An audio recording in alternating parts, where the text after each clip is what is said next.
John Racine, member. Rich Rita ex officio. Bill Spence, member. Nancy White, member. Terry Wade, member. Wendy Rathgaber, member. Okay, we have a quorum. First item on the agenda, be a review and acceptance of the February 13th minutes. When I read them online, they were sort of double half, but I Yeah. can't find it now. You got that? Got it.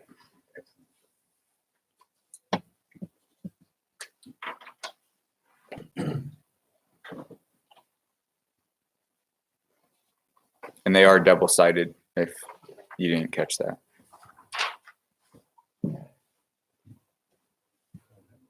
Would you have an extra copy of the agenda? Hold on.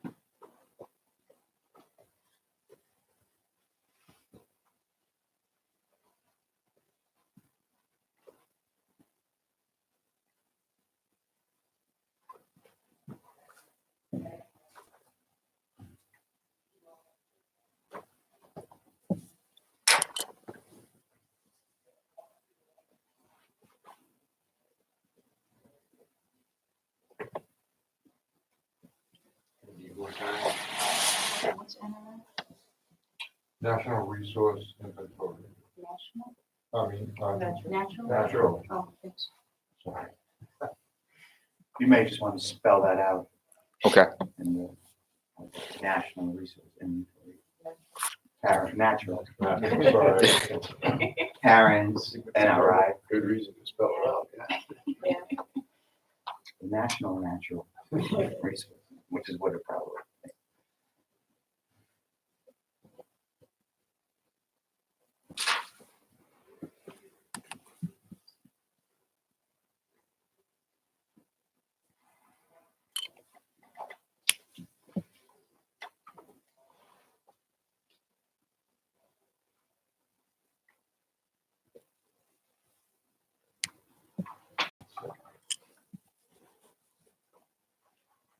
So I'll make a motion to approve the minutes Second. February 13th as amended.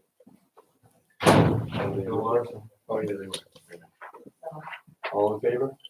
Aye. Opposed? Okay, the February 13th minutes are accepted as amended. Next item on the agenda, I just want okay. to. Line 73, it says trials and not trails. That's just a little typo. We won't go through the process of voting again, we'll just get No. that. Just a little typo. Well, the mind reads what it wants to see.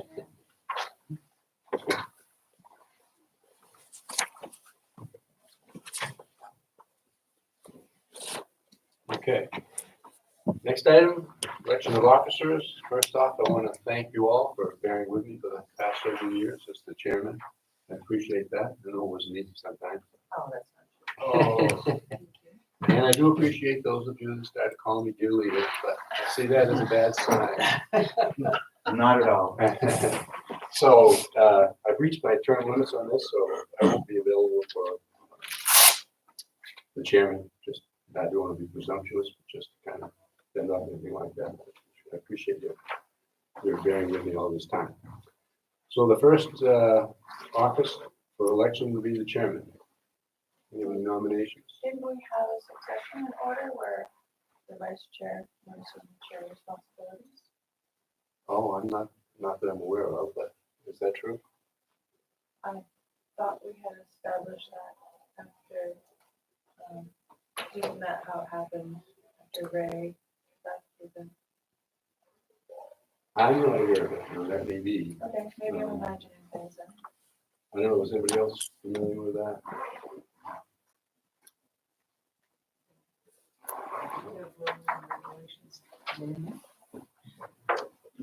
Maybe we should wait another month. And I just said a month after that. Where is it written down that there's actually a succession I term thought, limit? that Ray had There is helped, there is a term limit, there's no question, it's 5. Oh, okay. Yeah, but I. Ray had insisted on that, right? I thought when,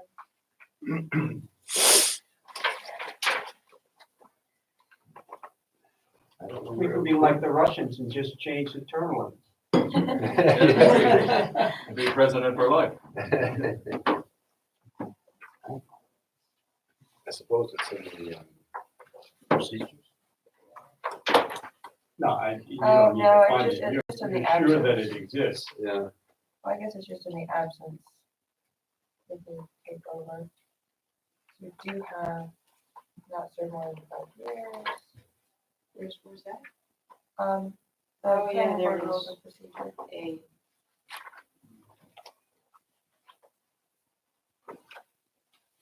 I guess I was just mushing different things together. Or I was thinking wishfully.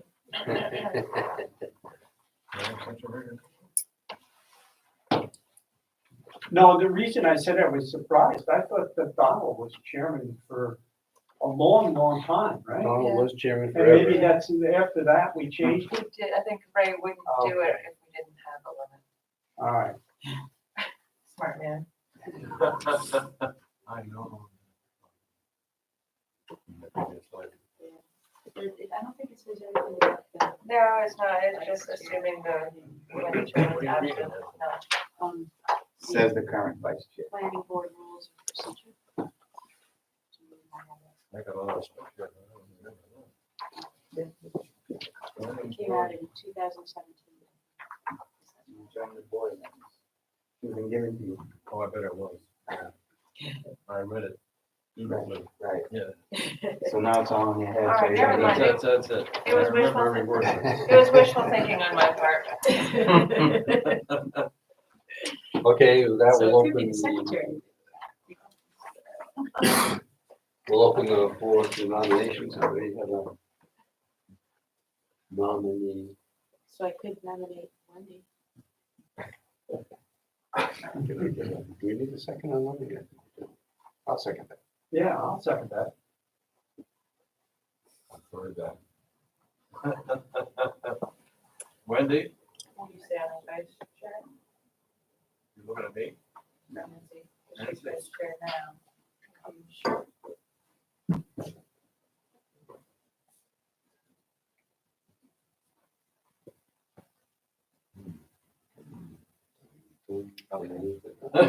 Wendy's thinking about it.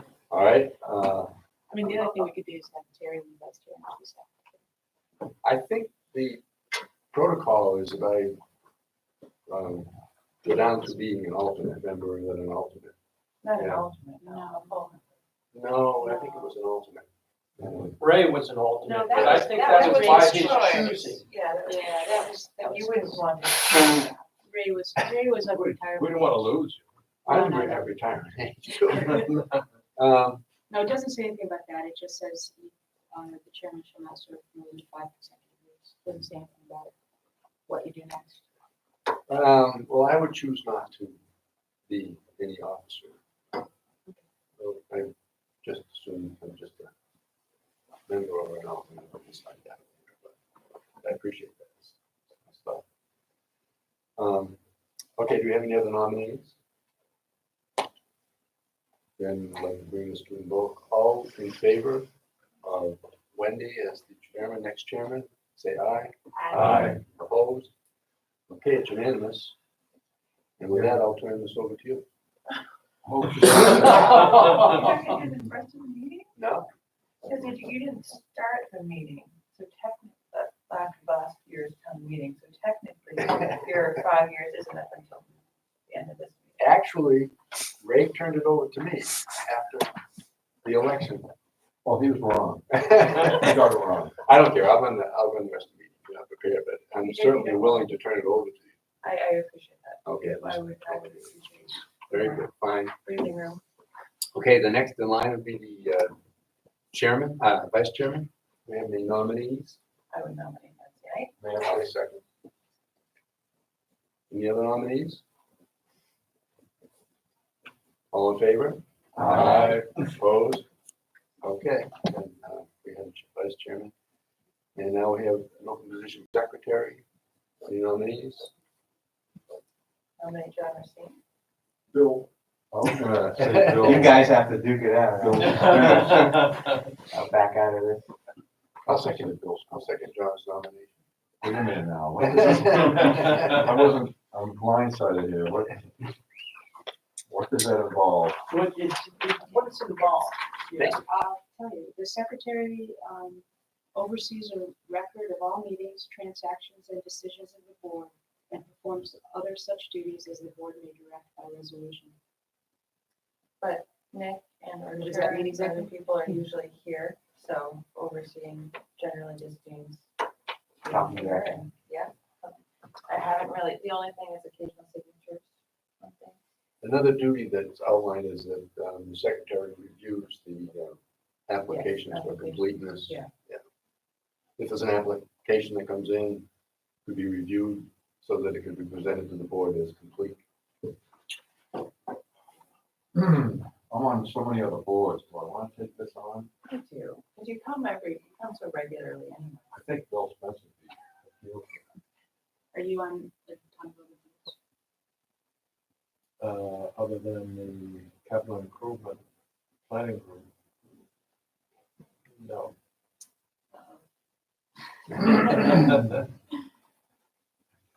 So we could have two nominations.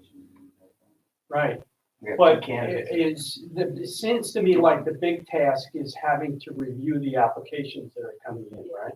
Yes. Yeah, So that would require what? You'd have to be here at least a couple of days ahead of time to review what came in. well, Nick would inform the secretary or the chairman when the application comes into the office. And what Wendy or I would usually do is just go in sometime between that and the next meeting and review it. If there's obvious stuff missing, tell Nick, and Nick relays that back to the applicant, so perhaps that can be handled prior to the meeting. So it takes a few hours. Just on that point, as you know, I was gonna mention this a little bit, but the select board is in the process of hiring an engineering firm to help us and the planning board on the way forward on the many projects, town projects that we're going to have. One of the things that, as I mentioned, that would help us in the planning board would be to help us make sure that the applications are properly filled out and sort of serve as the town's expert consultant on applications for the planning board. Now, we haven't ironed that all out yet, but that is the plan as far as hiring such a firm. And that was approved, the article was approved at the town meeting to spend the money to hire a firm. This would be the same engineer that's going to be looking at the whole town infrastructure. So for this year, there would be that additional assistance. I think so. Now, we haven't ironed it out Right. with the firm, and I'll talk to it in a bit where we are in that, but that was one of the requirements they have to be asked them to address to assist the planning board. The things like vision statements, master plans, and applications. The engineering? Yes. So that's. A lot of them are work closely with planning boards. So you would have a London help. Yeah. Yeah. So how long is the Possible. term? It's a 1-year term. 2 years. Okay. 1 year. Okay. And you, Hal? Are there other nominations? Just controversial. Okay then, all in favor of John as secretary, say aye. Aye. Opposed? Okay, we have the 3 officers elected. Excuse me, who was the secretary prior? Me. You, right? Okay, okay.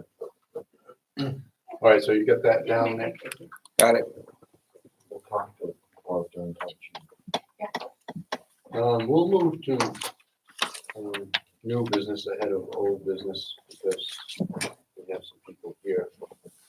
So the first thing would be a voluntary merger, Craig Larson, Snows Mountain. And Craig has submitted his plan. Did you want to have a little intro? Yeah. Purchased a house at 30 Snows Mountain Road, and it encompasses a vacant lot. Part of the two parcels, there were two parcels included. At this time, I'd like to merge the lot for zoning purposes into one lot, one large lot. And then want to do a discussion after we do the merger.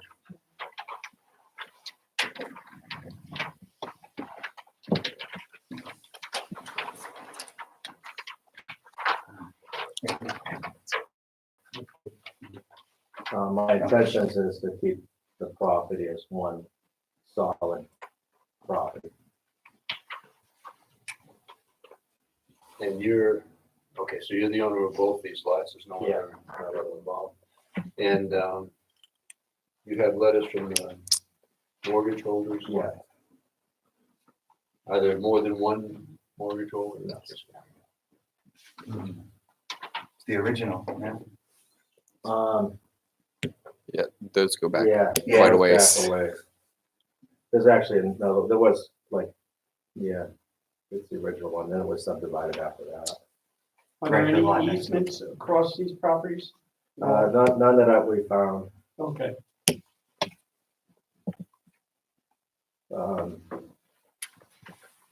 I think once we get in, you get talking about your town engineering department. At some point, I think the engineers they were talking about into some drainage issues here and there. At which time, obviously, I'd be amenable to drainage easements, things like that. Because we're actually picking up the water on the other end of the lot, because it fronts on the whole golf course. So I actually own the land in front of this lot. So in future movement, there's a lot of things that are probably gonna happen on Snows Mountain Road, I think, at some point there. The front of that front lot is right on the green, is that correct? Well, it actually fronts, there's about, you see, it comes down the second lot there. Yeah. It comes down to where the creek end starts actually, and it goes all the way to the green. It's right along the forest line, Yeah, the tree line. tree line. Okay, I have the letter from the, I'll read it since we don't all have it. This is from the Meredith Village Savings Bank. It's come to our attention that Meredith Village Savings Bank, that Mr. Craig Larson, through his corporation Snows Mountain Lodge Incorporated, has made application to the town to merge lot numbers 104041 and 104040, also known as Lot C and D, as shown in certain plan approved by Waterville Valley Planning Board on November 13, 1984, and recorded at the Grafton County Registry of Deeds as Plan Number 2527. Said lots are further described in a certain mortgage from Snows Mountain Lodge to Meredith Savings Bank, recorded at the Grafton County Registry of Deeds on September 19, 2019, at Book 4466, page 347. Please be advised that Meredith Savings Bank does not object to Mr. Larson's request to merge two lots so long as the bank retains its priority mortgage lien interest in the combined lots. Is that the case? Yeah. Okay. Should you have any questions or comments in this regard, please do not hesitate to contact the undersigned at 603-279-9295 or at email address there. Richard Burgess, Junior Vice President. Okay, there is no public notice required on this, and there is no public hearing required on this. The merger is pretty much a straightforward application and the same approval by the planning board.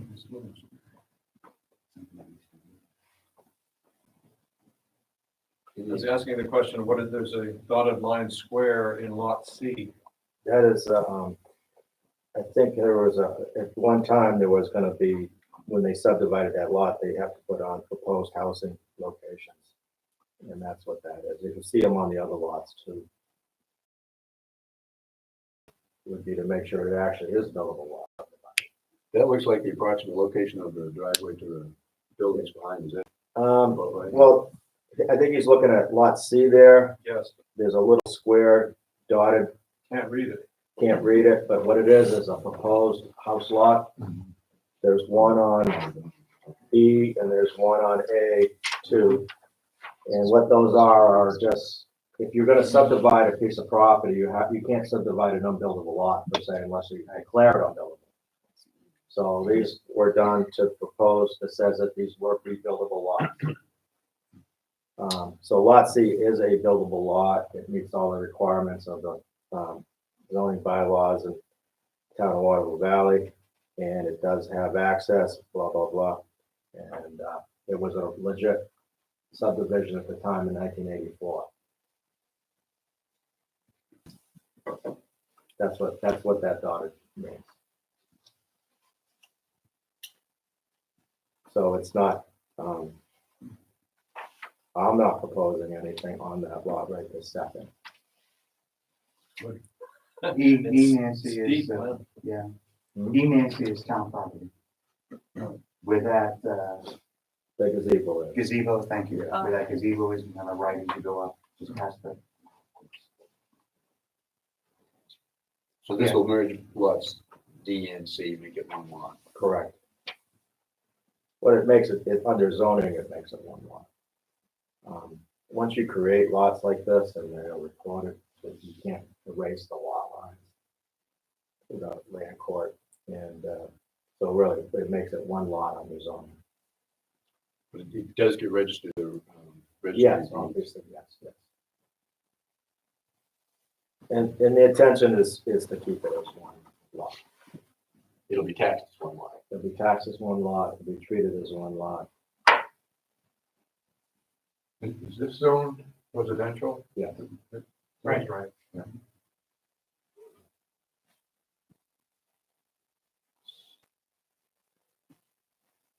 So someone else owns lot B and it's just undeveloped. There's a house on lot B today, and there is a house on lot A, Two two that was residences subdivided. on one building. Lot A Act, this is an old, there are two properties there. But there is a house on B. Doesn't affect anything to do with their access or that, their property period. And if you look at the topos on there, it does kind of, it goes into a big view.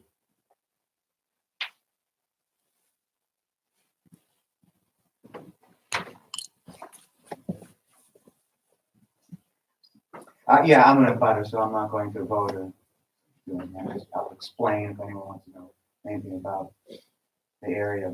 But Craig is, I feel better knowing that you have that inside information. I'm thinking, why didn't I realize that was subdivided? Oh. I'm glad that you. well, that's why I noticed that it's, I have an old map like this too. 40, 50, no, 35 years old. So what do we need a motion on? The To accept approved lot line merger? Yes, but I want to just make sure. On the application, Craig, it calls for tax map 104 lot 40 and 104 lot 41. On the plan, it shows it as C and D switch. That's just 40, the other one 41. Either way, they're gonna be Right. one. But just, I just kind of wanted to. Well, your tax maps are always gonna be in contact with what is on the link, usually anyway, so.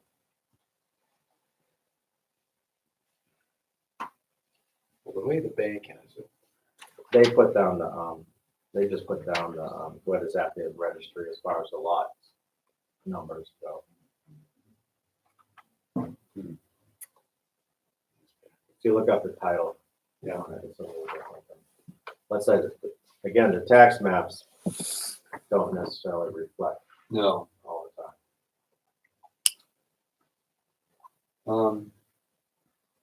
Okay.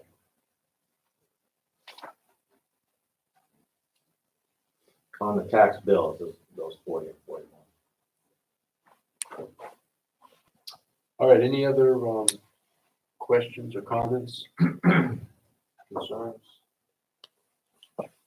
All right, I'll move that the, application be accepted, approved as submitted. I'll second that. For the, what are we, can we specify which lots?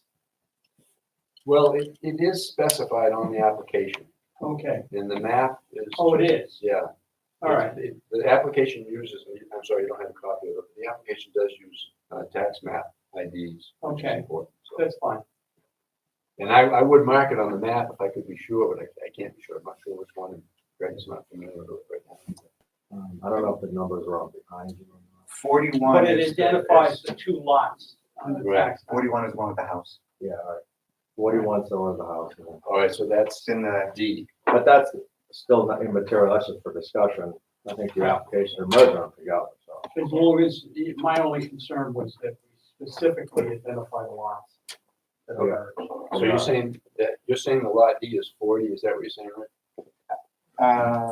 Let's see. lot C, according Lot. to the GIS, D has the house on it. D has the house on it, and that is That's 41. Okay.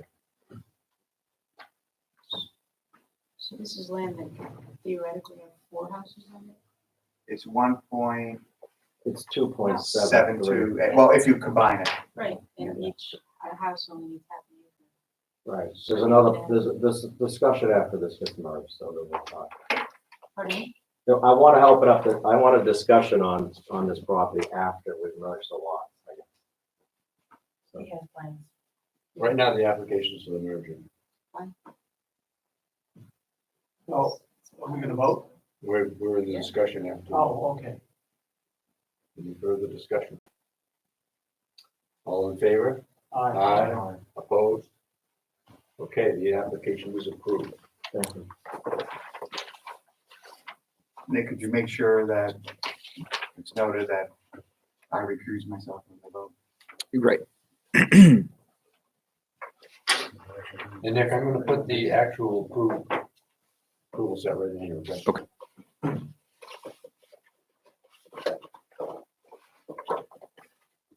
And this should be recorded, and I believe it's the town's responsibility to record. Yep. this.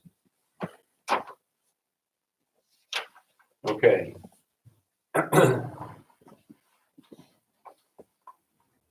Plans follow-up conversation, is that what you were asking? for? Okay. All right, obviously I bought the property, mainly because, I thought it was cool, but, it does abut the golf course and it's a fairly large lot. My intentions would be, to run a limited B&B on the property. Now, the bylaws under the zoning don't mention B&Bs and they don't exclude them, they don't approve them, so it makes it very silent. Usually that case, if you talk to an attorney or a zoning attorney, it means that it can be approved. It doesn't necessarily mean it's automatically approved. So I think there is some wiggle room on the limited B&B. That's what I would be asking for. And I would come back with a full set of plans on what it actually entails. But before I start doing plans, I thought I would at least get a sense of how the board feels about limited B&B. Again, there was a subdivision plan, a further subdivision plan, which I included here, that was done by the previous owner. It was proposed, but it was never brought to the planning board and never exercised. I've only reviewed it. I don't know if it does seem to meet the requirements of the zoning in the town being half acre. So you could divide this into 4 separate lots That certainly is not my intention to do that. Obviously, I just merged the two big ones together. My idea is to create a limited B&B. When I say limited, I mean it would be limited to probably the summer season and not a year-round process. And I would like to have upwards of 4 detached cottages down by the golf course to run as a limited B&B. And in conjunction with basically the golf course, the wedding business, and that kind of scenario. And when I say limited, it would be limited to probably, May to October. I would occupy the property as my primary residence, so there would be primary, you could tag it to that as far as it would have to be run by a primary resident owner. It could be an accessory of the principal use of the property. So when typically think of Airbnb, I think of like. No, one not zone. Airbnb. And I- B&B, no, correct, when bed and I- breakfast. Yes, when I think of a B&B, I usually think of one building with different bedrooms in it, so you're talking separate Yes, cottages. yes, there are Would they- separate, Have like dining areas in each, or would they No. still like go to the house or yes, dining? there would be accessory to the house. I don't anticipate, I think it would be a bad idea to put kitchens in. It would create extra costs, and I don't think it's necessary. We do have facilities at the clubhouse that we were tied into. Meaning, if you came and rented for a week, we would do the breakfast at the clubhouse, let's say. Would you winterize the cottages? No, not at all. Not insulated? So the, Historically, in other towns, you would live there, yes, all right? Full-time? full time. Okay. And And oth- this is zoned residential? Yeah. I'll be on. Okay. In other towns, under their bylaws, they allow B&Bs into mostly historical districts to help maintain the cost of a historical house. Historical houses cost more to maintain than a brand new contemporary house, let's say. And that's one of the reasons that if you look at some towns, most of the B&B zoning is in historical districts. This is the house was originally built 1911. It obviously needs a little TLC. And it was built by one of the owners of the inn. So there is a tie-in to the Waterville Inn. The lady that built the house owned the inn, and she owned the annex too of the inn. When she went to sell it, according to Preston Conoco, she sold it to her son-in-law, and she retained the house as her residence. So it kind of had a little tie-in as far as history goes to the Waterville Inn, the original inn. My intentions is to, I wouldn't say create the Waterville Inn, but kind of at the same time help preserve the property, maintain it, and also I think it would add a lot to the local residents, because these cottages are available to like guests that come up for a week or whatever, and versus staying at the Golden Eagle or the Black Bear or something like that. Now, the cottages would have plumbing in them, Yes, but not kitchens. not kitchens. All right. What would their capacity be? I'm thinking my intentions is to rent to basically couples, not families. There would probably be 1-bedroom units, probably around 700 square feet, 600 to 700 square feet. Your average Holiday Inn hotel room is 400 square feet. So it'd be a little larger, it'd be like a suite. I think I'm mistaken, but the Black Bear or the Golden Eagle, the 1-bedroom units are probably in that 600 to 700 square foot range. What would be your intent with regard to handling the septic? So, There's a couple of things. Obviously I would look at a regular state permit for septic permit, but I also have a extra stub on the golf course for sewer. And my first intention was to find out really what it would cost to bring a I could sewer this property through the golf course. When they did do the sewering in that area, there is nothing on Snows Mountain Road and limited on Boulder Path. Up by the spot from like the ninth tee box, there is a stub for sewer. I'm not a golfer, could you tell me where the 9 tee box is? Well, at the corner of Valley Road and Boulder, where those transformers are.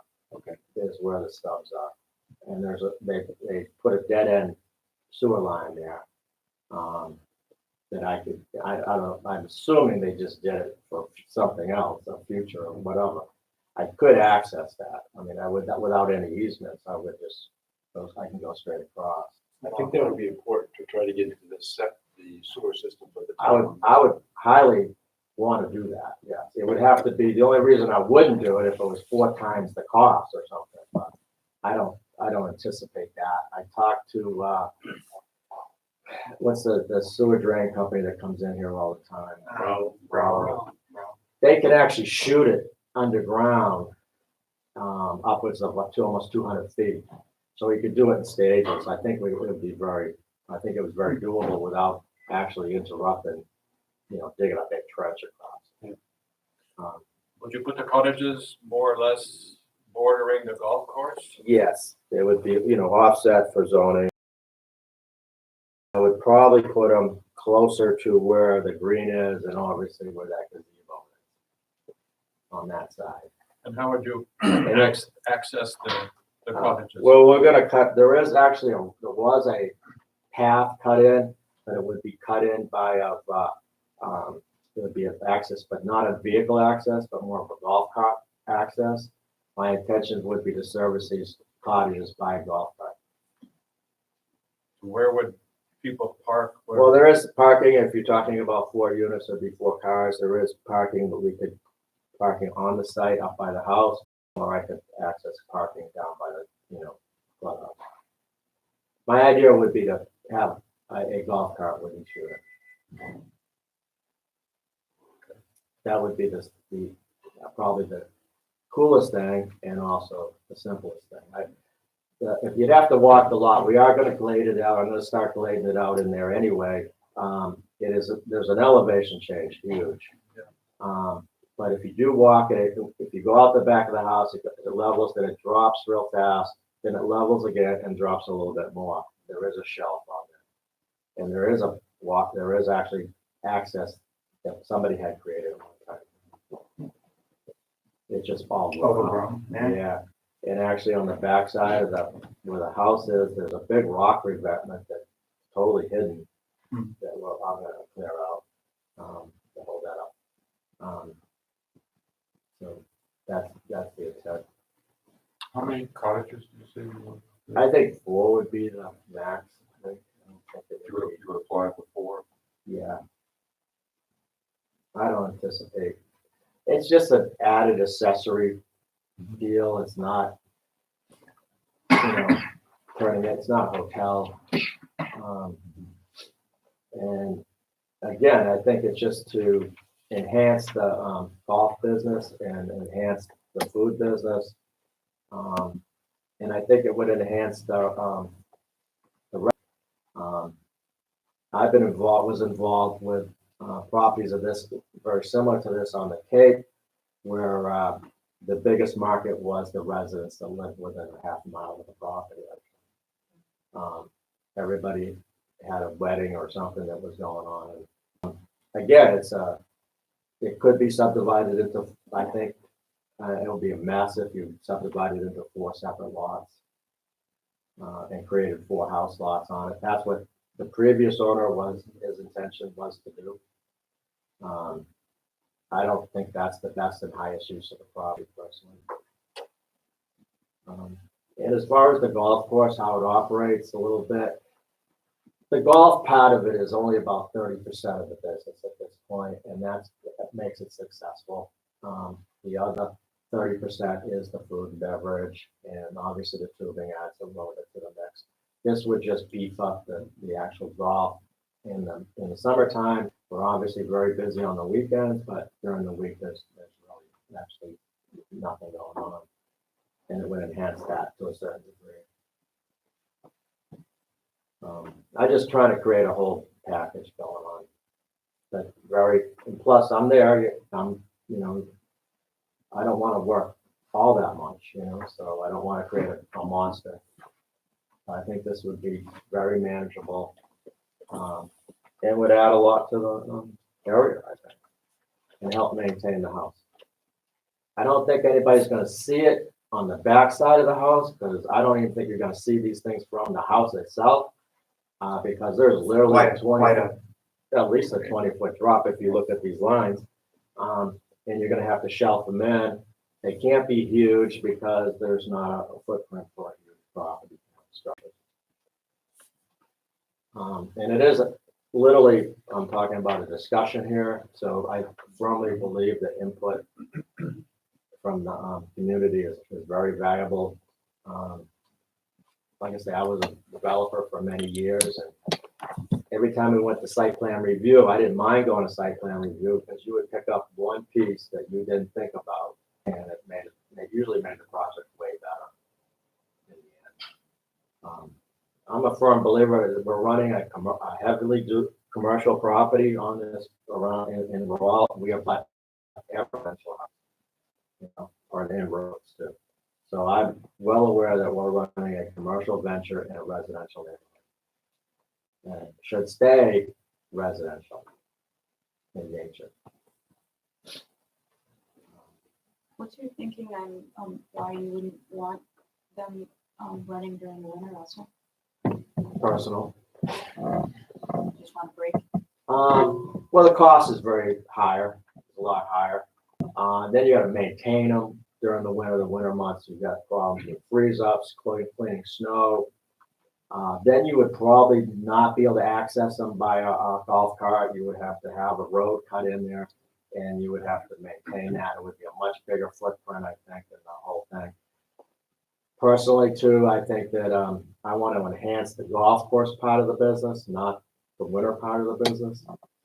Not saying I'm doing it tomorrow, but at some point, I think my life goal is to, at some point, I could probably lease out that tubing part of it and just leave here for the winter, come back, ski for a couple of weekends, and leave again, and go somewhere warm, and then come back May 1st and run the golf course and let somebody else younger run the tubing thing for the winter. Maybe that might never happen, I don't know, but if that's, I'm kind of setting it up that way. We run the tubing thing much differently than the golf. We also would be surprised the number of people, almost all the people that come in the wintertime don't realize it's a golf course. And to me, I like that when they see that. We have run it as basically a separate business per se, with a separate identity and whatnot. Like, you know, they constantly are saying, why is the warming hut or so far away from the hill? And that's the big thing. And, or do we have to walk all the way over there kind of thing? Why don't you put the parking lot over there? And we have to immediately say, well, this is a golf course. And they don't see it. So, walking is good for you. well, you would think so. You would think so. The drive from the Golden Eagle to your place, Well, yeah. yeah, So, except when it comes to parking, right. Yeah. in which case the shortest distance possible is. This is what's required, right? So, my intention is only to beef the golf up in the summertime. It would add, if you had 4, so that's like, maybe, 8 or 10 people. That makes a big difference there. You'd be surprised. When you're scratching in July and August, even July and August, Mondays, Tuesday, and Wednesday, you're scratching for people. And, 8 or 10 people on site would make a big difference. The other thing is that we're probably going to get into, we've done a lot with the rehearsal dinners and whatnot. There is a market for the smaller weddings, and we will probably, I'm all done with the clubhouse as far as, the structure goes, but we could do smaller weddings themselves. We did 2 last year. We have 2 booked in this summer. So we would like to, I'm a big fan of taking my own destiny and my own deal versus relying on the conference center, which we are now for their wedding business. You got the best view in the event. Right, and we charge for it. Yeah. So, So I just wanna, ensure that the golf course is very successful and it retains the unique flavor that we have going on there. There's no reason to do anything more. But Great. 10 people would make a big difference there. Just one thing on the access, the access is through the golf course. Now, Well, these are two different. there's two properties. ways with access through the golf course and up around to the house. I would use the house on the first floor is all, could be common area for like, if we did the weddings or a family rehearsal, I would offer the downstairs of the house available, let's say on Saturday afternoon or something like that, to whatever group. It would be limited, because I don't wanna, I don't wanna work any more than, I think it's only gonna be available during the summer. And that would be very limited, one Saturday or something like that here and there. So the access is through the property itself. It's not across the golf course. or It would be, there would be a trail. I think if you look at, I did pass in this other map that they did proposed. I could show you on the big maps, but I'm thinking about a path that would, definitely I'm gonna cut a path. It's already there. I just gotta clear it out. So to access the golf course by a golf carts onto the, golf property itself. But it would go right around and access the house, but it would be like a 10-foot wide cart path, let's call it, at best. So there'd be some sort of an easement across the golf course. At the moment, I don't have to put easements in. If you required it, I would, I guess. I would think if you're gonna use it for access, because it's a separate piece of property, there would Yeah. have to be some sort of an easement across the golf course. You would if right now it's in common owner, I own both corporations, so I can easily do that at some point. If it might, not that, things do change obviously, but my intention would be not to sell the two properties separately.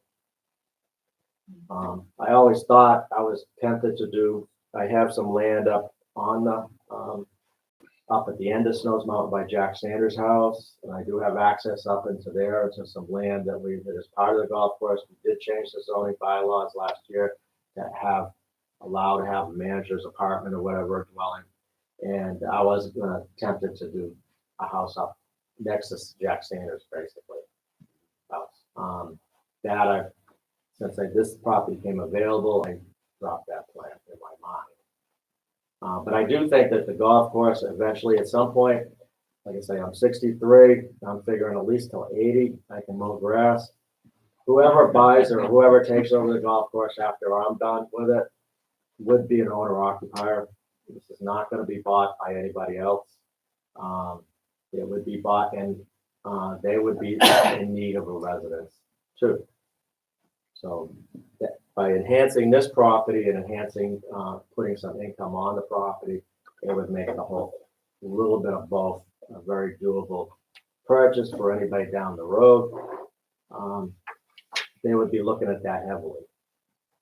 When I bought the golf course, one of the big things that I was looking for was how I either could build on the golf course myself for a personal house or, buy something that's up on it. So I had been, and that was number one paramount in my mind. Since I'm not dragging a big family with me, I didn't have to rush to do it right away. But I was looking at this property for a number of years. And we finally came to an understanding on September 19th. So just giving you my opinion from a regulation standpoint. One, I'd check with the building inspector. Do we allow, single season buildings anymore? I don't know. I don't know what the building code says, and Well, I'm more familiar with Massachusetts. Yeah. In Massachusetts, you would have some issues with a non-heated property. Right, and so I checked that out. I did talk to him briefly. Obviously, it was a verbal thing. Yeah. Because like I say, I was a pretty heavy duty Right. developer, and you can skirt that just a little bit. You can make the minimum code requirements as far as insulation and let's say a couple of electric Okay. heaters. But then that's just the construction part of it. So that has nothing to do with this. If you put a caveat on that this can only be occupied from May 1st to October 30th or something like that, that would stand Right, regardless if the thing had, right, boilers in them. yeah, And then we all know too, is that I probably would I'm going both ways on how to build these things. I could stick build them myself, or I could prefab it a little bit and just bring them in and plot them on a foundation. And even in May and June, it got cold, and also in October. So, whether I put in a propane fireplace type thing to add heat and aesthetics, that's, I haven't got totally that far down the road, but I do think that it can't be totally unheated per se, right. because you wouldn't rent it, you would lose May, I know that, and you would lose October.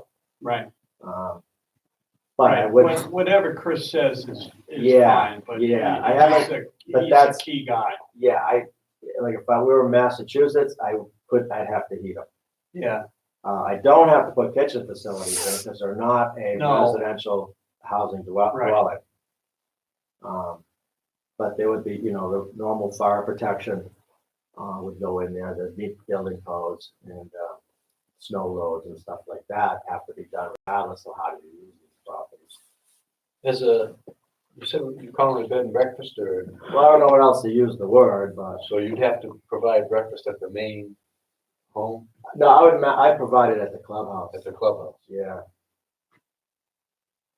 Usually when you run a bed, as far as zoning goes, as far as bed, they don't get involved in that too much. They don't make requirements. You have to breakfast. You don't? All No. I'm totally familiar with is the zoning bylaws in Massachusetts. And they allow bed and breakfasts usually in the historical areas to help pay for the infrastructure costs of maintaining these houses.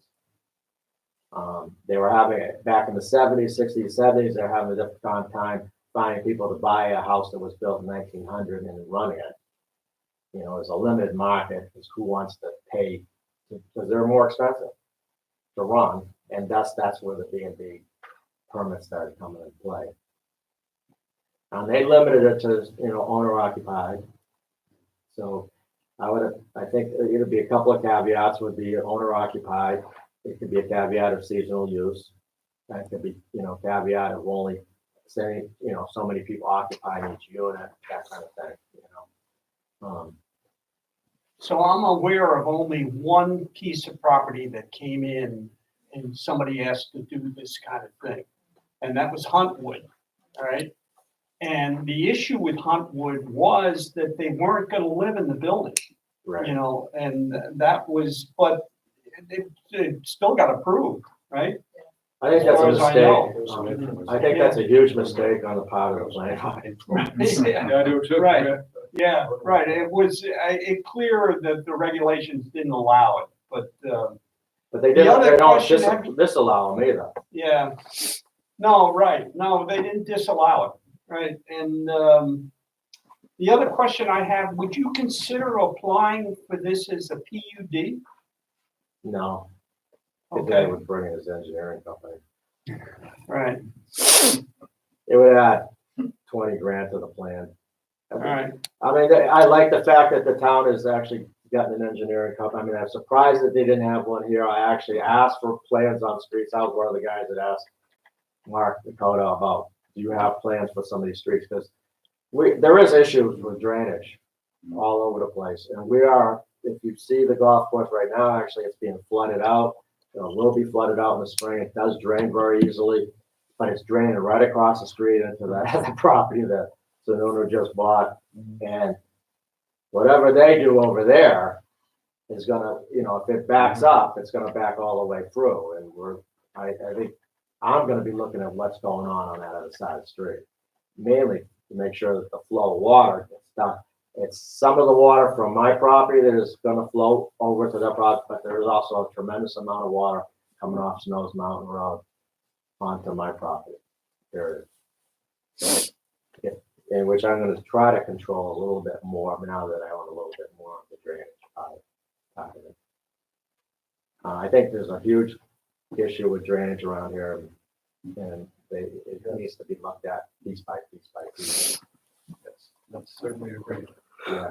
You know, There is no drainage on Snow's Mountain Road. no, And it and goes even right down on, the road. you know, the irrigation pond, not that it matters, but the irrigation pond that we have now is actually being fed from Moose Run. Right. And we're taking the drainage off the road from Moose Run. Yes. And you get some heavy duty rains and I'm looking at it, you know, and it kind of scares me a lot of times, you know, we got a 12-inch line coming in the pond from Moose Run and it's direct. There's no, we have with a cat and nine tails out, we have sediment pool work. So, and I'm maintaining, getting that sediment and then from there it flows into the actual irrigation pond. So it does work. It has to be maintained. We're probably gonna have to clean up that sediment pool this year actually too. And, but the water from Moose Run is not, it was set up and approved and it does work, but at some point, I don't know how much more of it can happen. It's certainly not an ideal scenario. And that's what's going on there. I think the same type of sediment pool needs to happen off of Snow's Mountain. And there is no place for that water to go, Well, except it goes downhill. downhill. Right? And the So thing is, it right. comes through, and because of the soils and stuff, even on the golf course, there's glacier clay within about 6 inches of the surface. It doesn't percolate that well there. It's probably rock bed, the bedrock is pretty close to the surface in that area. Bill Camlin had done some test welling in there, and he was hitting bedrock. And there is no real aquifilter like you would get in a normal area. So the water does run immediately to the other side and eventually ends up at the Mad River.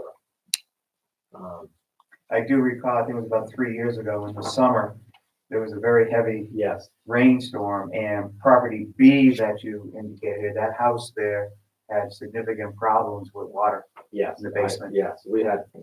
I'm probably impacted, this is Right. before you own the property. No, there was one, Right, it was right around July 4th. it wasn't July, exactly. We actually had to close down for a day to let it drain out The golf course, it was July 3rd. right, And we had to, not good timing. well, could be drained very fast, but Right, I was, you know, I'm from the Cape where everything's sand, right, you know, and that's kind of scary. I actually moved the cots that night because I thought they were gonna float away, right. you know, so, it comes fast and furious, yeah. Okay, so, did you have anything else on that? Well, I just want to get a sense of the board, whether or not, any other requirements or any other thoughts, or it's just totally a bad idea. Well, Well, I I'd think, like to read the zoning, you know, before and you would give any kind of judgment at all, personal, or, you know, it'll only be opinion. But, so That's I all would we're like to asking read for. the zoning. Well, If it was a zoning issue, if the zoning totally prohibited it, then you would go to the zoning board of appeals right, and ask for a variance. I think that the, tying into the sewer is very important. Right. So- Personally, I think that's the way route to go. The only, you know, even double the amount of cost would pay off in the long run. And if I did it, I would tie in the house too. Yeah. That would be- And depending upon what goes on, I could make it big enough so that if anybody else wanted to tie in against that area. My understanding is the town is thinking about redoing that road and putting in a sewer line and new water lines at the same time. I don't think that's, I think 5 years would be a fast track on that road deal. It's gonna take a couple of years just to get the plans drawn. And then there is no sewer head at the very end of Snow's Mountain Road either. It's up by the academy or down to the other end. So that would require tying those all together. Yeah, my only thought is just making sure that we're looking to the future and wherever precedent gets set with little cottages, well, it sounds like it's pretty doable and appropriate. And your mindset with it being just limited, are we opening the door for year-round little cottages popping up everywhere as far as? I think most of your bylaws do require allow accessory apartments on all dwellings and most residential dwellings, Of course, which is unusual.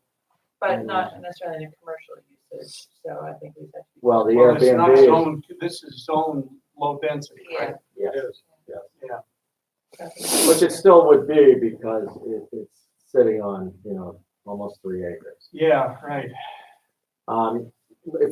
I think you should put something in your bylaws that would address this in the future, because I don't think it's gonna be the last person to ask for it. There's some big houses up and around that are not fitting the typical buyer today. Right. And I think I'm not gonna be the last guy to do this. Exactly. But I think you should put some precedents in and look at other zoning in other towns. I don't think it should be vague, totally not mentioned. I think you should address the Airbnb scenario. Somewhat of that's done by covenants as a neighborhood subdivision, but this neighborhood does not have any covenants whatsoever. So I think, I was surprised that it wasn't in there. Especially in a resort area. I would think that the B&B thing was in there somewhere. Either say you just totally don't want them and just put that in there. Or put in that they have to have subject to these requirements. Any other comments? No, I think the critical factor is that you're going to live there. Yes, and I think that's, I don't see how it would work any other way, personally. And I think if you put it in there, and right in the deed, because there's any special permit you get from the board would well do that. That would ensure that at least you'd have somebody to call at 3 in the morning. And I think that it's really the only way it would work, personally. With respect to the B&B, what do you think is the capacity of your house? Well, it would be in these cottages, as far as the house is 3,500 square feet, it's a big house. And at one time, that was multiple units, right? When Ken Johnson owned it? Didn't he have It was a originally son-in-law built as lived a in single, one place? it was built as a single family house Oh, originally. I don't know how they used it since. Yeah. There was a bank that owned it for a number of years, and I think they just brought employees up. So there were unrelated parties in the house on certain weekends. Right. I think You're for- thinking of another house. You're thinking of the abutting Okay, property. This is not this one. No, it's a duplex of the property. I know it well. Yeah. But my question was, that you intend to have guests in your house? No, personally not. It would open up the common area, meaning the first floor. If you did a small wedding, a bridal, getting ready area would probably be what it would entail, but not overnight, yes, no. My thought is the commercial nature of the project. Yeah. And that you wouldn't want it to be, say, an encroachment on the residential nature of the area. No, you would be married, we are gonna marry it into the golf course by the fact is we're gonna landscape it to such, which we can do today, which I'll do today anyway. But it will be, no, we don't wanna, encroach on it, make a commercial conference center or something like that, no. I just wanna make it an accessory to the golf course, basically. Not a standalone type business. Yes. Would you think about subdividing differently and putting some of that, like where the cottages are, as part of the golf course? property? I think it would be easier to, like, you could Redraw the property lines. Um, I mean, if it's a budding, would that be, I mean, I'm not saying it just could be done. yeah, anything could be done.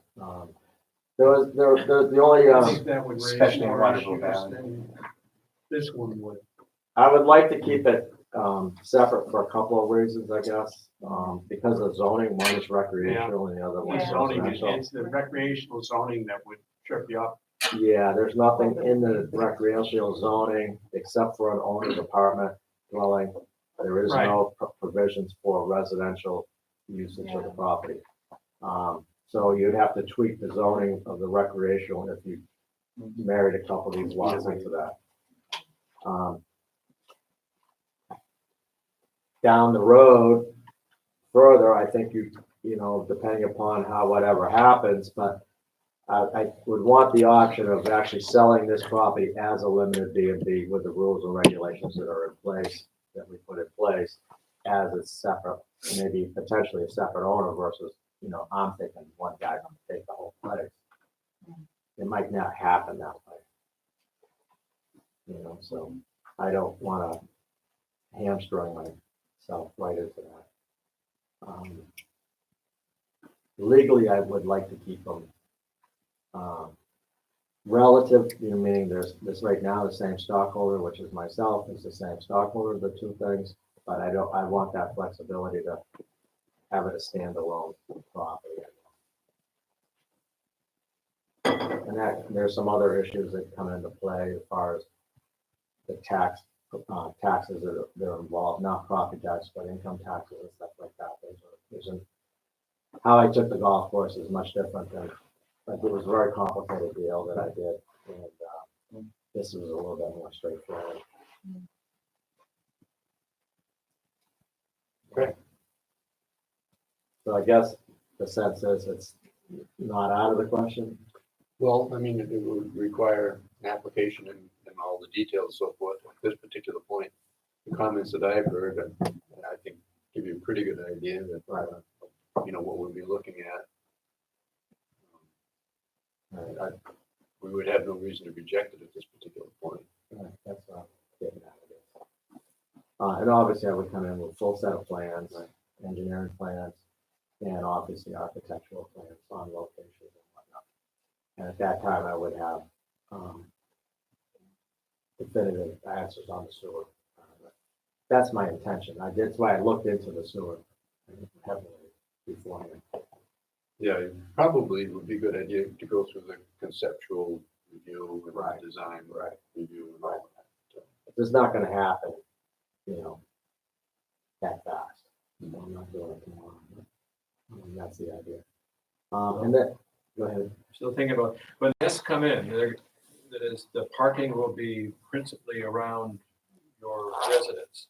I think that in essence, I would like to not do that way, but I think in essence, if you ever go to Walmart, there's people that want that 5 spots in front all the time, and they'll just stay there till that 5 spots opens up. Right.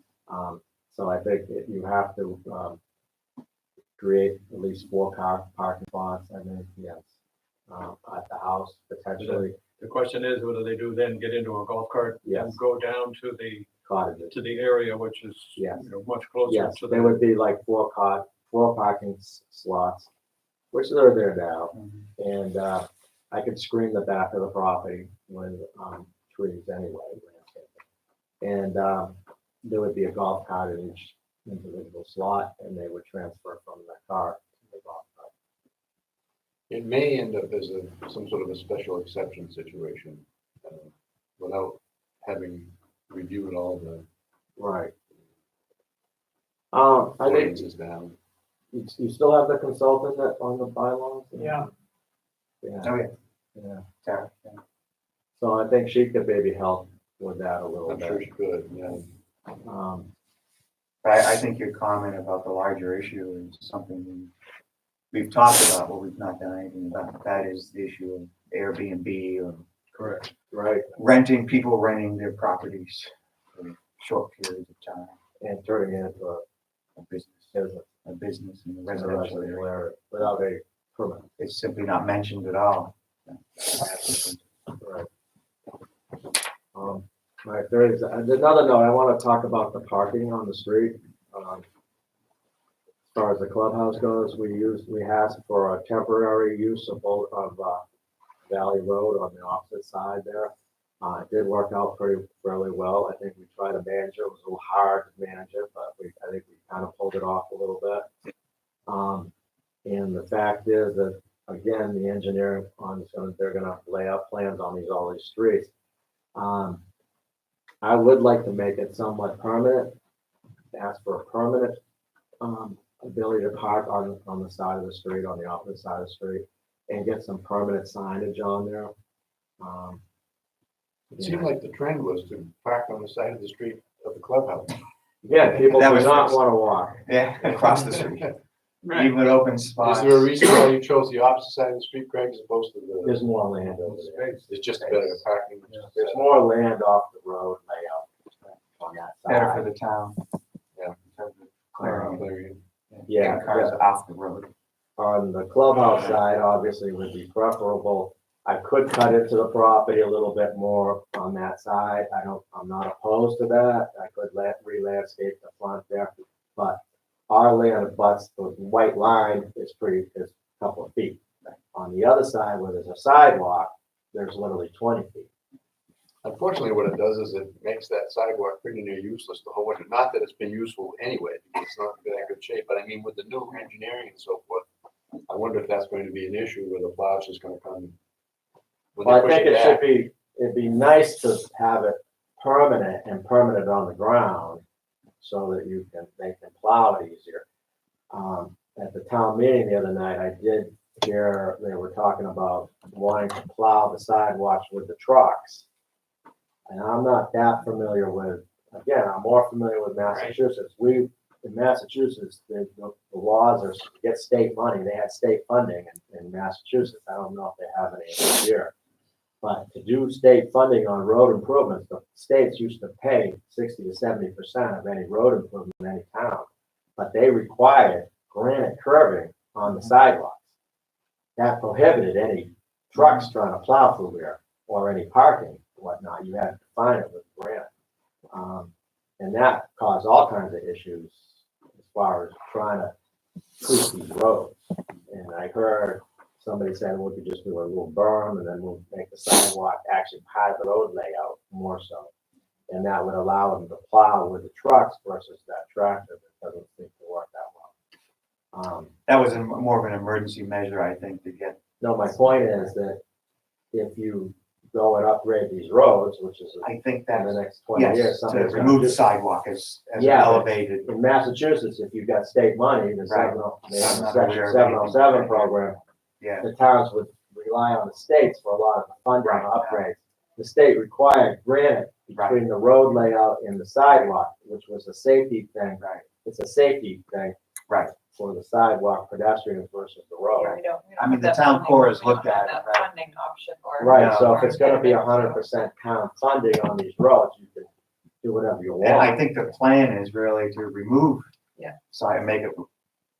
Right, make it all You flat. could make it up Pedestrians, 6 inches to bicycles, make it and- defined, I And guess. roadway. It's a simple grade that can be plowed with one pass with a Right. truck.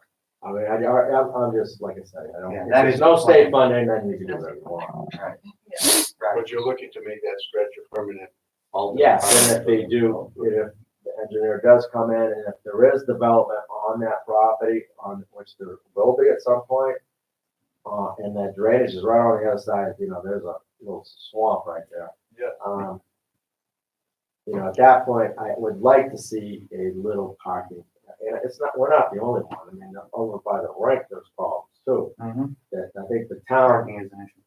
and in most towns, again, most towns do handle some municipal parking. Right. It is a municipal, meaning because it's not, other people could use that parking area besides just our business, let's say. And I think the town needs to look at handling the parking scenario in the valley. Seriously, I mean, it's just, this is a good time to do that because, one, you have willing owners that were willing to give up easements. And two, it's not 100% developed at this point.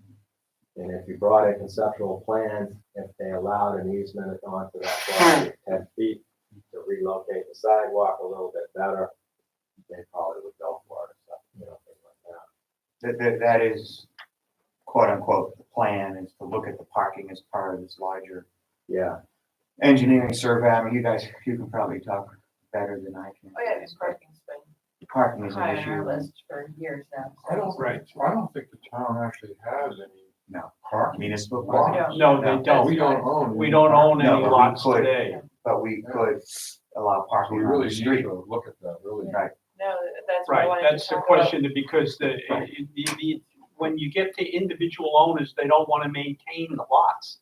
Yeah. That's the problem we have. And there isn't much you can do to get them to maintain it. Except pay your property tax. Well, yeah, right, well, And cite people who park improperly, like block fire lanes. well, and things right, like that. but I'm not sure there would be enough to motivate them to move. It's not their money. Anyway, I think, what we use for the temporary parking did solve our issues are only really on Saturdays. And you'll see in the summertime, we'll have some Saturdays we have parking issues too. Did the selectmen approve that They Yes. did, Yeah, it's a slow Yes. thing. So I think it was Yes, the as a- selectmen, as a- it as a- it probably is more of a selectman. well, I did go to the selectmen, Planning board. 2 weeks ago, Yeah. and they definitely need input from this board, Oh, okay. as far as making it a permanent type thing. And that's what I'm saying, I would like to see it as a permanent, solution. I think it could be used other places, but, and I'm willing to, as far as, your owners being, somewhat Yeah, receptive, I brought up the tennis parking on the other side on Snows Mountain Mhm. Road. I would be more interested in giving up half some property on easements over there to allow the tennis parking to continue over there. As opposed to parking on the clubhouse side. No, well, the problem with the tennis is there really is no parking. well, they don't have any parking, they would have to. Well, create they parking. would, it's the academy That's right. lot was, They're supposed to park on the, That's on the other side where BBTS is. The parking. well, But nobody that's, does that. They all park right, on your no. property. nobody Right. does that because it's too long of a walk. Yes, Right. yes. They're So gonna play there's- tennis to. There's that problem there. So in essence, what I'm saying is that there are cooperating owners at this point. Yeah, At some other point, when there might not be. And especially where, I'm willing to do something about the tennis parking to make it more of a permanent scenario over there. Yeah. And to make it look better too. And I think that would be, advantageous for everybody. But at the same token, I want to make the Valley Road across from the clubhouse more of a permanent thing too. And until that property gets developed behind it, I think this would be a good time to get permission to at least get an easement on it for a sidewalk moved over to that side. I think we're only talking like 4 feet, 5 feet, but an engineering road plan would bring that up. The other thing is that Valley Road, it was built only to state specs. It was. It's very wide, very open, very fast. If you did some landscaping and permanent parking or on those roads, it would be a calming effect on slowing people down on that turn. That's part of the intention for the multi-use. Right, so even though I'm gonna use that parking space and don't own it and basically don't maintain it, it would have better effects on calming the traffic and at the same time solve the parking issues. I mean, I do have land obviously to create all kinds of parking. But I don't think it would only be used on Saturdays and it would look like the Walmart parking lot that's, not used entirely. Walmart was built with the exact number of parking spots that were in the parking code. But there's probably 100 parking spots that never get used ever. They dump the snow there. Yeah, so I don't think you really want to see that in this valley. no, we don't. And we've got that problem that, across the area across from Town Square is rarely, if ever, I've Full. never seen it full, No. but that's what the code calls for. And those easements, if you look at them, are not that great. So, No. Conflicting is a good word for it. right. So anyway, I did ask the selectmen for permanence. Okay, We can do the temporary for another year. It might want to wait until they actually do. It should be a couple of years.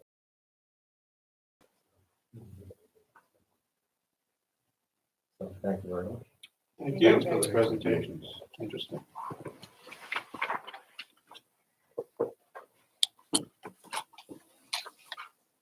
Okay. Next, we'll go to old business, I guess. Master plan section review. Going to start looking at sections we haven't yet decided on the vision, but something did come up. And I think that maybe we should look at that before we get into the section discussion. Bill has made another attempt at a vision statement, and you all have a copy of it.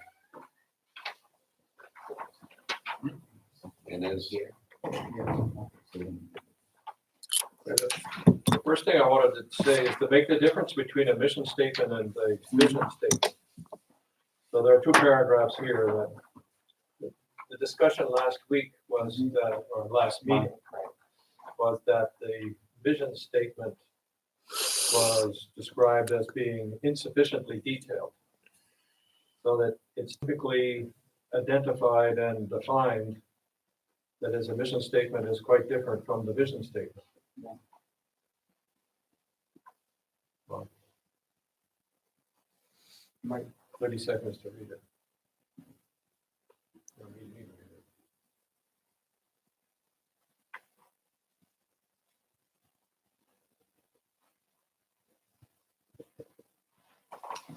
Mission statements about the mission, what we exist for and how we're gonna get No, there. the vision is very specific and Yeah. said that this is a very specific goal, and these are How we get there. the plans that we're going to use to execute them. Whereas the vision statement is much more inspirational, motivational, looks to the future, is intended to be memorable, engaging. So I started by looking at my previous vision statement. And I made reference to it, but seeing as it came out about looking like this, in other words, the last one got shredded. So I went back to the public meeting where the attributes were summarized as they are stated here at the beginning of this page. You know, diversity, vibrant, public services, good recreation, etc. I tried to build a statement that would combine them and be satisfactory with respect to what the community had said in the public meeting.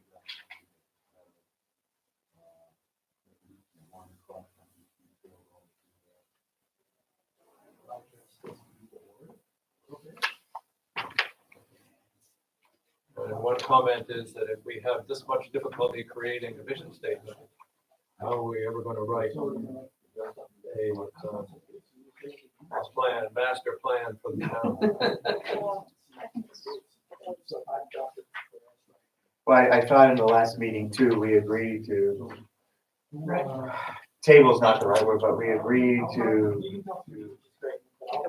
take a break on the vision statement until we had a better sense of where we were going with the master plan rewrite, and that everybody in their redo of the master plan, their chapter of the master plan, could have their little bit of the vision statement for rethinking about it too. But at this point, I'm happy with any vision statement. I think we've gotten caught up in a bit of a. Yeah, every discussion I've ever been in Right. on vision statements is what one person's vision statement is not another person's vision statement, and there's never agreement. You can't even agree on what a vision statement should be. Okay. Maybe Makes we a should good table for attempt a at it. committee and let a vision Right. statement committee fight over it. I think the definition is correct, and there's no, I don't think there's any quibbling about No, what no. the definitions, right? So No. I think that's not true, but I think we can agree what the vision statement should be. I think this vision statement's a great start. I think it just needs to be one sentence and it should be shorter and concentrated. But I think it's a Yeah. great start. I had trouble combining all of these attributes into one sentence. Yes, and that's the issue, that we might be trying to combine a bit too much. Right, Started like, sounded like something that would be presented to the United Nations. right. Exactly. Seems to me though, what we can't agree on is the wrong, most people agree on these listed Right, categories. but what are they? So then it becomes a matter of semantics. And if Well, They're the priorities. vision statement becomes a Priorities. semantics. diverse, vibrant, those are, they're in mind's eye. You know, what that means to one person, it doesn't mean to another person. But what it means Here we go is, again. it's not the vision part. What it means is part of the next step. How you carry out your vision statement is how you define what it means. So your vision is one thing, and your execution of the vision is what you're talking about. There's also, we're trying to shoehorn in so much into the vision statement because people have different ideas of what ought to be, people in the town, not just people here on the board, what ought to be said, because I see that, because they have different priorities perhaps, so what should be mentioned. Otherwise, you end up with a laundry list, right? So, Yeah. what is the primary thing you want to say about Waterville Valley as a vision? Is it a great school? Is it a diverse and vibrant? Is it recreational? Is it, one with nature? What is, if you want to get it down to an intelligible sentence that isn't full of clauses? Well, you want it to be That's why I moved here. Right. In the grandest version or the broadest version of the term, we're surrounded by nature. I Yeah. can walk out my front door and get on a trail, that perhaps walk even it, or, trying to list all these snowshoe. items is a little too much detail perhaps. well, we've been trying to include, Maybe we're trying to include too much. I think that's been part of it, because we want to throw in municipal services, we gotta mention the school, it's, Well, what we were trying, the original attempt was to try to include those items that came up in the public hearing so that we could talking about satisfy. the vision statement. No. Threw something in there, though, never mind. Oh, okay. So, But, maybe some of that stuff can be in the mission part of it, in that, right, right, the vision. or the goals, or Needs to be the singular. ways of it. Yeah. Cluster singular. But generally, we want it to be a desirable place to live. It's, Because of, and I think it really does come down to the natural beauty. Yeah. That's- I think that's We all what most agree. people really, We don't need the laundry list of no, Right. services that are provided, I think, Right. whatever they are, however you want to look at it. Right. I would agree with you that what distinguishes this place is the natural environment. And it's what this makes it special. Yeah. Yeah. It's not the water, the sewer, the police, or the school, or any of that stuff. and it has something to do with about the community too, desirable place to live, good Yeah, community except deals. no matter how beautiful it is, it's beautiful in Ellsworth too, but people choose to live here because of the infrastructure that's here. I'm reading. Yeah, Right no, along, that's Alaska the bind beauty, we've been, So we've been in, so natural we beauty, feel, yes, That's why we, but there's most something else. people, 80% of people would not be here just for the beauty if there wasn't the infrastructure. Well, that's why we want to, That's we true. gotta mention the Yeah. municipal things, that's Yeah.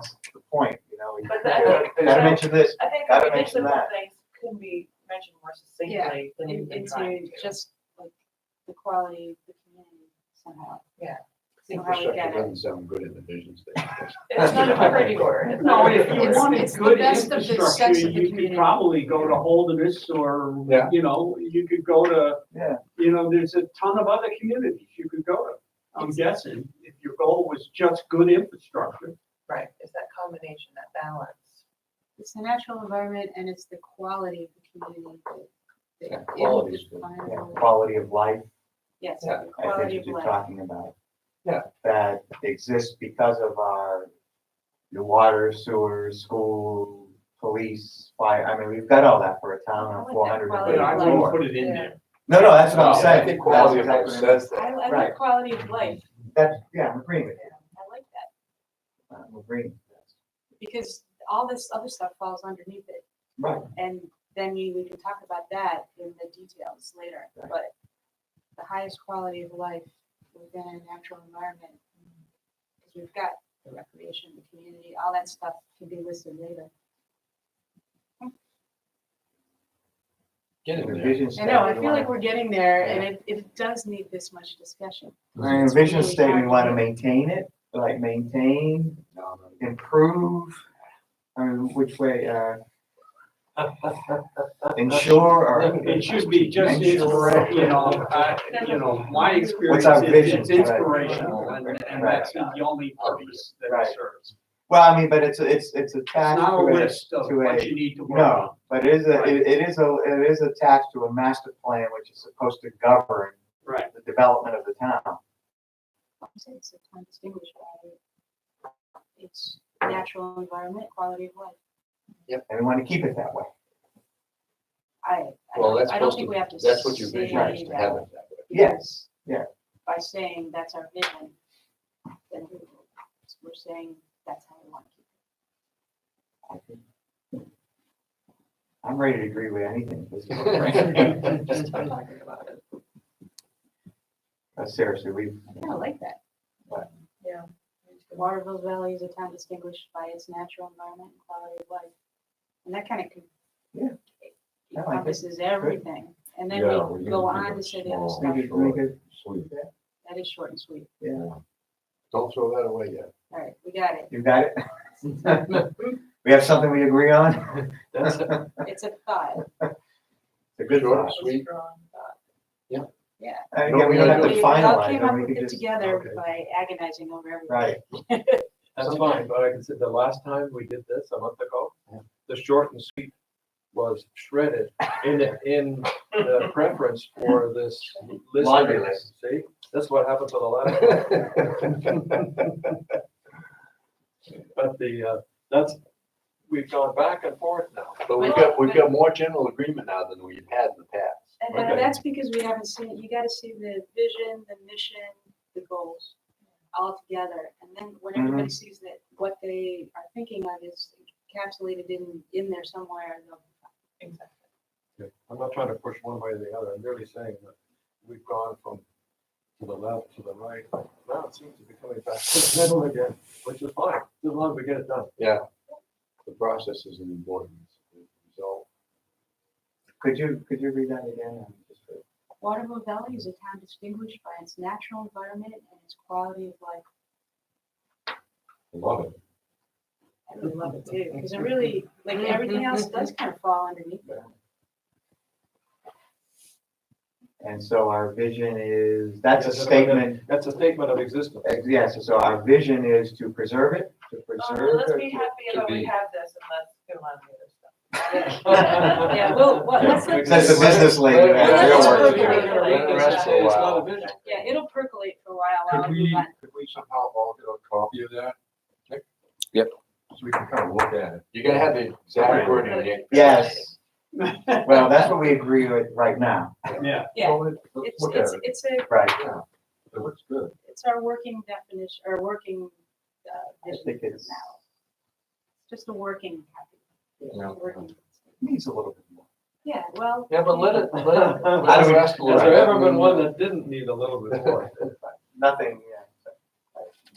This is Needs a hard. little bit more. If this were easy, What's you the know, we vision? would have developed it all. Did anybody have their section at a point where they could present it? Again. Well, you guys have been working pretty hard, on We have, housing. yeah, you know, I have my stuff in.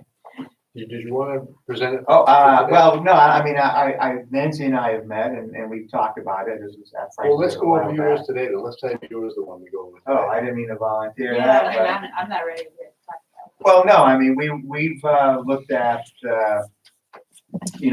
basically a whole rewrite of the chat rather than just changing. What's your chapter? It's the village, it's the land use, I'm sorry, which is now chapter 3 of the master plan, 2.3, chapter 3, land use. And we had come up with language and of the various zoning districts, village commercial, commercial one, recreation, White National Forest. We wanted also, we need to pull together some data, which is my little red stuff here about, do the research to come up with the data, and then eventually thought it'd be extremely helpful to present these things in a pie chart as to how they are, the percentage of each in the valley. So it's very descriptive, I think, what we have. Like, what are these things? We haven't gotten into all the, I mean, they have all this stuff, and most of this was, what are these things? If you read the land use, they're simple descriptions of the different zones that we have in the town. And we thought that things like other existing regulations had no place in this particular, would have no place in this chapter, because this is really just describing what the different parts of the town are and what the intent of those parts are. And perhaps we could come up with something as in an introduction to all of this. We talked about portion 2.3.15, which is future land use recommendations, having to figure out what to do with that and incorporate that more into the introduction. Like, okay, what do we have left, basically? I mean, this is the town, these are the zones. We're talking about something in the future. Okay, so aside from describing the zones and what their intent are, can we say anything about the future? What's development of Isn't any it of the those zones? future that it's all really that matters, right? Is Well, what do you yeah. do with the remaining vacant Right. land or underdeveloped? property? Underdeveloped, but you also have to consider perhaps redevelopment, Yeah, right. a That's what I meant by redesignation. Underdeveloped. Underdeveloped, Including right. redevelopment. redevelopment, if someone wanted to tear down one of the commercial establishments, move it someplace, things like that, you have to account for that. But yeah, I mean, primarily, in the old plan from 2011, it talked about, the Cascade Path parcel, the Riverside recreational parcel. Well, what is left Right, from anything now? right. That's certainly undeveloped. I don't think there's, just that, It's that- just the that- land that you see, in town center. Right. It's pretty much in a couple of individual lots. right, well, you got I that mean, big lot down 13 below, acre lot. below High Country. Yeah, well, except there is not, because that's in a floodplain, there's not a heck of a lot you can do with it. No, and You there's the know, issue of. the- well, I mean, the town informal- could use it because it's informal not subject to its own regulations, but Right. that's it's about the still a only one who previous- could do it. A previous dump site. That Well, anybody I've who heard wants, that. It's debatable how much of a dump site it really was. okay, but nobody, so far, there've been a couple of people who have considered buying it and backed away because they don't want to step into a regulation Right, quagmire. well, it would be a regulation quagmire. There's no Yes. question about You have that. to find out how much of the dump. it And the was. cost that Yeah. it would, I think it was a dump for more for building materials Yes, than that's what I anything heard. else. I don't A think lot it of was the, a like wet High dump. Country and You stuff know, like it that. wasn't an active dump Right. where people went and took their garbage, Mm. as far as I know. Although I understand there were things found in there, Oh, okay, that would suggest that people were doing that as well. All so right. it's- yeah, And it wasn't a yeah. approved dump with the appropriate lining and all of that. Yeah, It was- no, because it is. Well, Well, was, well, I don't know, bad. it was a hole dug and stuff was Yeah, dumped Yeah, into it, was that yeah. essentially it? Yeah, because there's a big. I pile think of they dirt threw it where- off the cliff. Yeah, Yes. I Because it's, wonder how widespread the dumping was. That's the thing. I have no idea. and that's the, see, that's the other Everybody problem, knows. so the state could come into and say to the owner of that property, you need to determine, what the status of that illegal Right, dump particularly is. since it's next to a river. yes. It's next to a river, That's it was the- also It's next, leaching out, I'm it was next to a water source, Yeah, well one, Because the wells are, well 3 is not that far away. no. But since well one is, now well one, the water is tested, never showed any signs, according to Mark Dakota, of having been impacted by whatever was dumped in That there. would happen Right. any day though, you know. Well one is now, it's been offline for some time. Yeah. And it's never gonna be part of the system again. The only well that's on that side of the There river. was a presentation at town meeting to urge the town to buy it and turn it into a park. right. But A go-kart Well, that- track, and I that's think was. partially one of the My country would love that. Yes. And partially on the basis of Right. there's nobody else could use the property at all. That was the contention. Yeah, It's, Because it was a well, I site, think it and it still, is a well, no, because floodplain. it's a flood, it's in a Yes. flood zone, Yes. you know, so you can't build a building down there, even if we rezoned it, you can't Right. build down there. Well, you get into, that's why I think you get into a park or Right. Or a Something, field, you know, a field, something that you can deal with the If it's- flooding. If it's Yeah. the town park, it could tolerate a flood. Well, yeah. The idea was mentioned to move the ice hockey arena down to this Yeah, location. no, and I that's. say that wouldn't work The at all. town, the town is in the process of selling the ice hockey.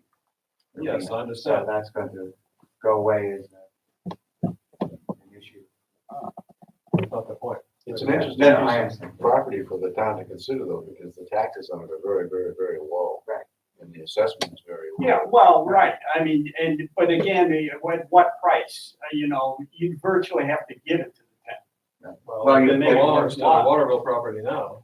Well, I whatever don't the know who company owns is. Well, the I don't even know any Waterville, company owns the it. Waterville, The old Waterville company still well, owns I it? don't know what the status of that Yeah, the Waterville corporation company's is. got it on the market. They have it on the market, but that may be the only piece of property they really have left on the market.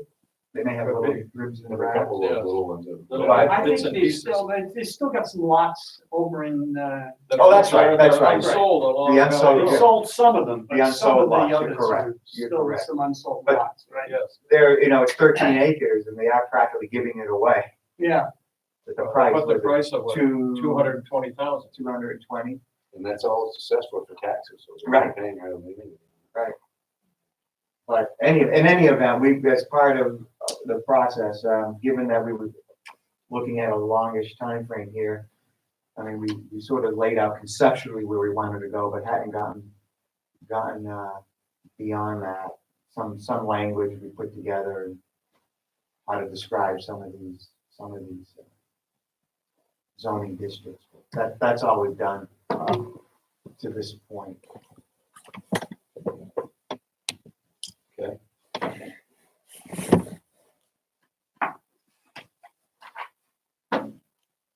By the way, we are gonna talk to we did select one, we've interviewed 5. We did select one engineering firm to come back and start talking numbers with them, which one? HEB.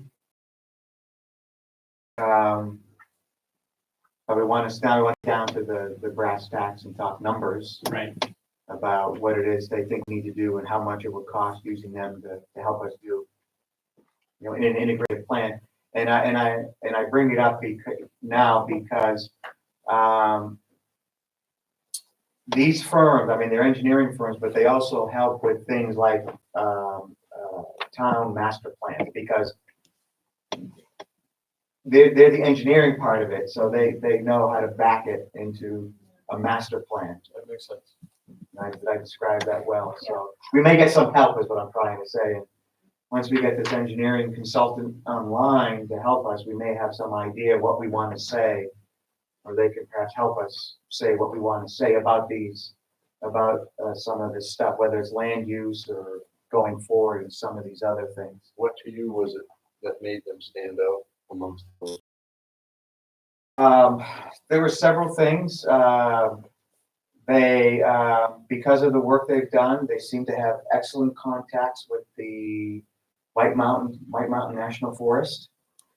They also seem to be well placed in terms of applying for grants, how that process worked.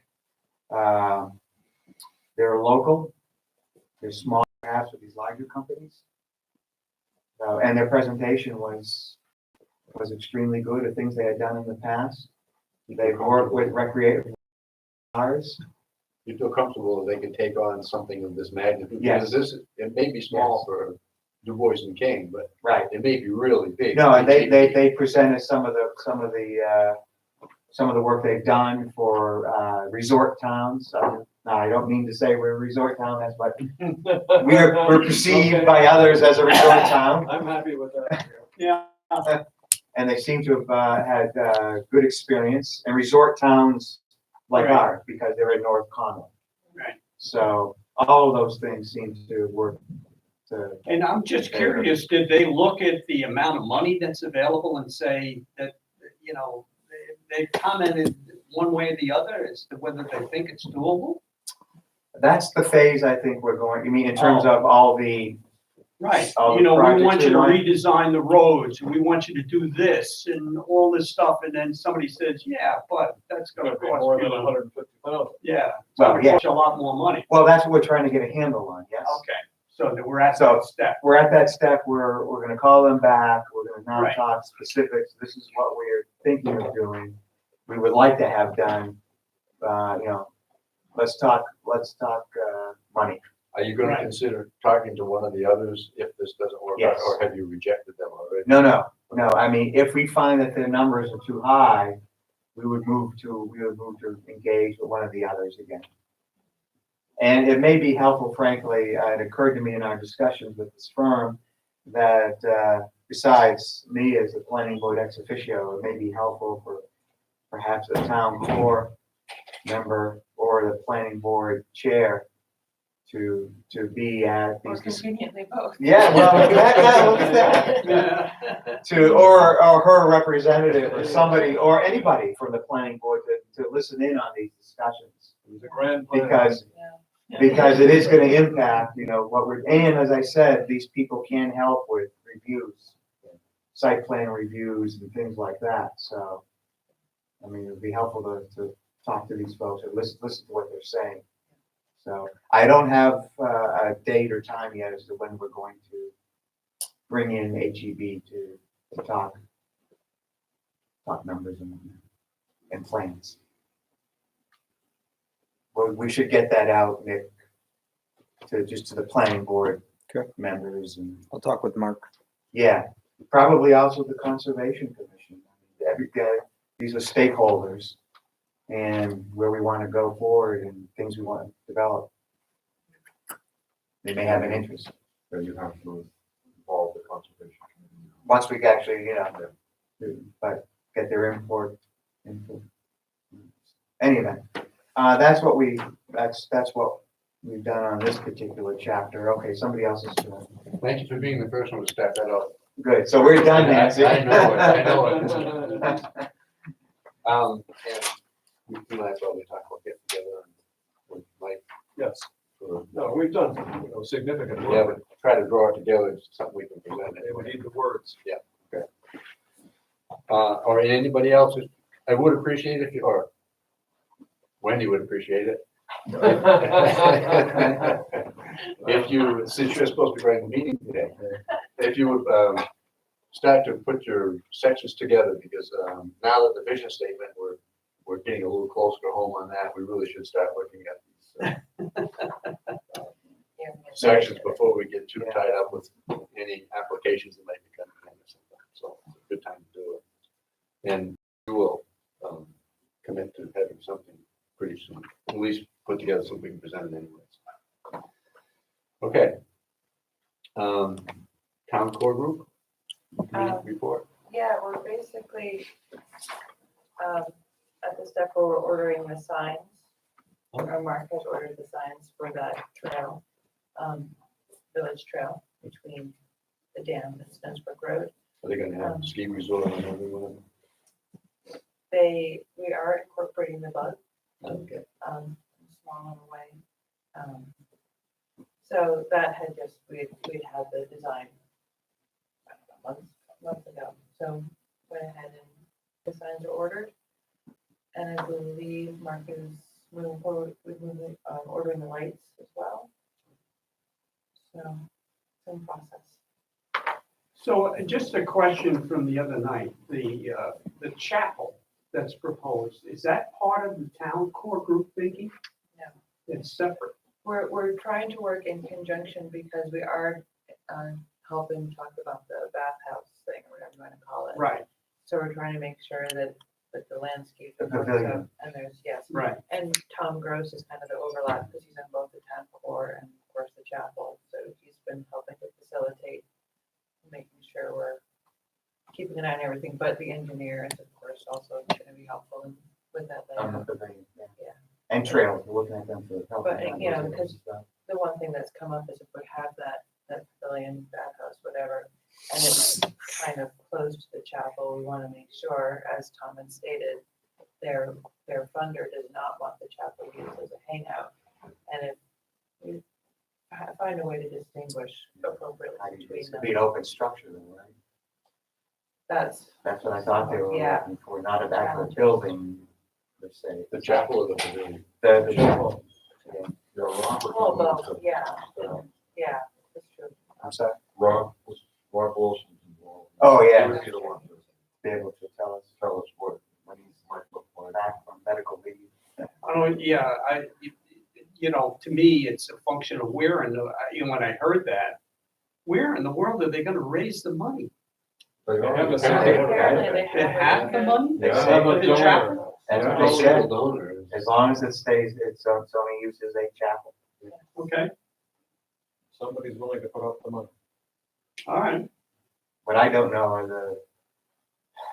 the legality of the chapel on town land unless we're deeding it over the land to them. For that. But it's multi-denominational. Or- Yeah, I don't know. Non-denominational. Non-denominational, is that what it has to be? Right. Oh, I didn't think it Is was it? gonna be town land, I thought it was gonna be their own. They're not- I think the town bought that land. Yeah, Right. no, no. For the The pavilion. pavilion, that land, Yeah, that, right. this is land the Okay. town already owned, All that right, we agreed that town meeting was agreed, I think, 2 years ago. You could put a chapel. They could put a chapel on, but we haven't gotten, to my Right. knowledge, the specifics. Well, I didn't know the town owned that. Yes, so are we deeding the land over to them? I did, that was just what was in my head, I didn't realize Yeah. that it was gonna be town land, because that seems different to put a chapel on town. Well, it may be useful to have Tom present Yeah. whatever he has to the planning board. I assume you meant it by lawyers. so it can't be a town meeting hall as well. That's what he was saying, that's the first time I heard Specifically, that. he said, Right. yeah. It has to be a chapel. I don't think that was the original proposal, No, the original proposal was the two combined, right? yes, Yeah, was to be a community meeting place. meeting and, place center type, Pavilion slash chapel. right. So bringing back to But you, now it's two buildings, I understand. the question about the trail.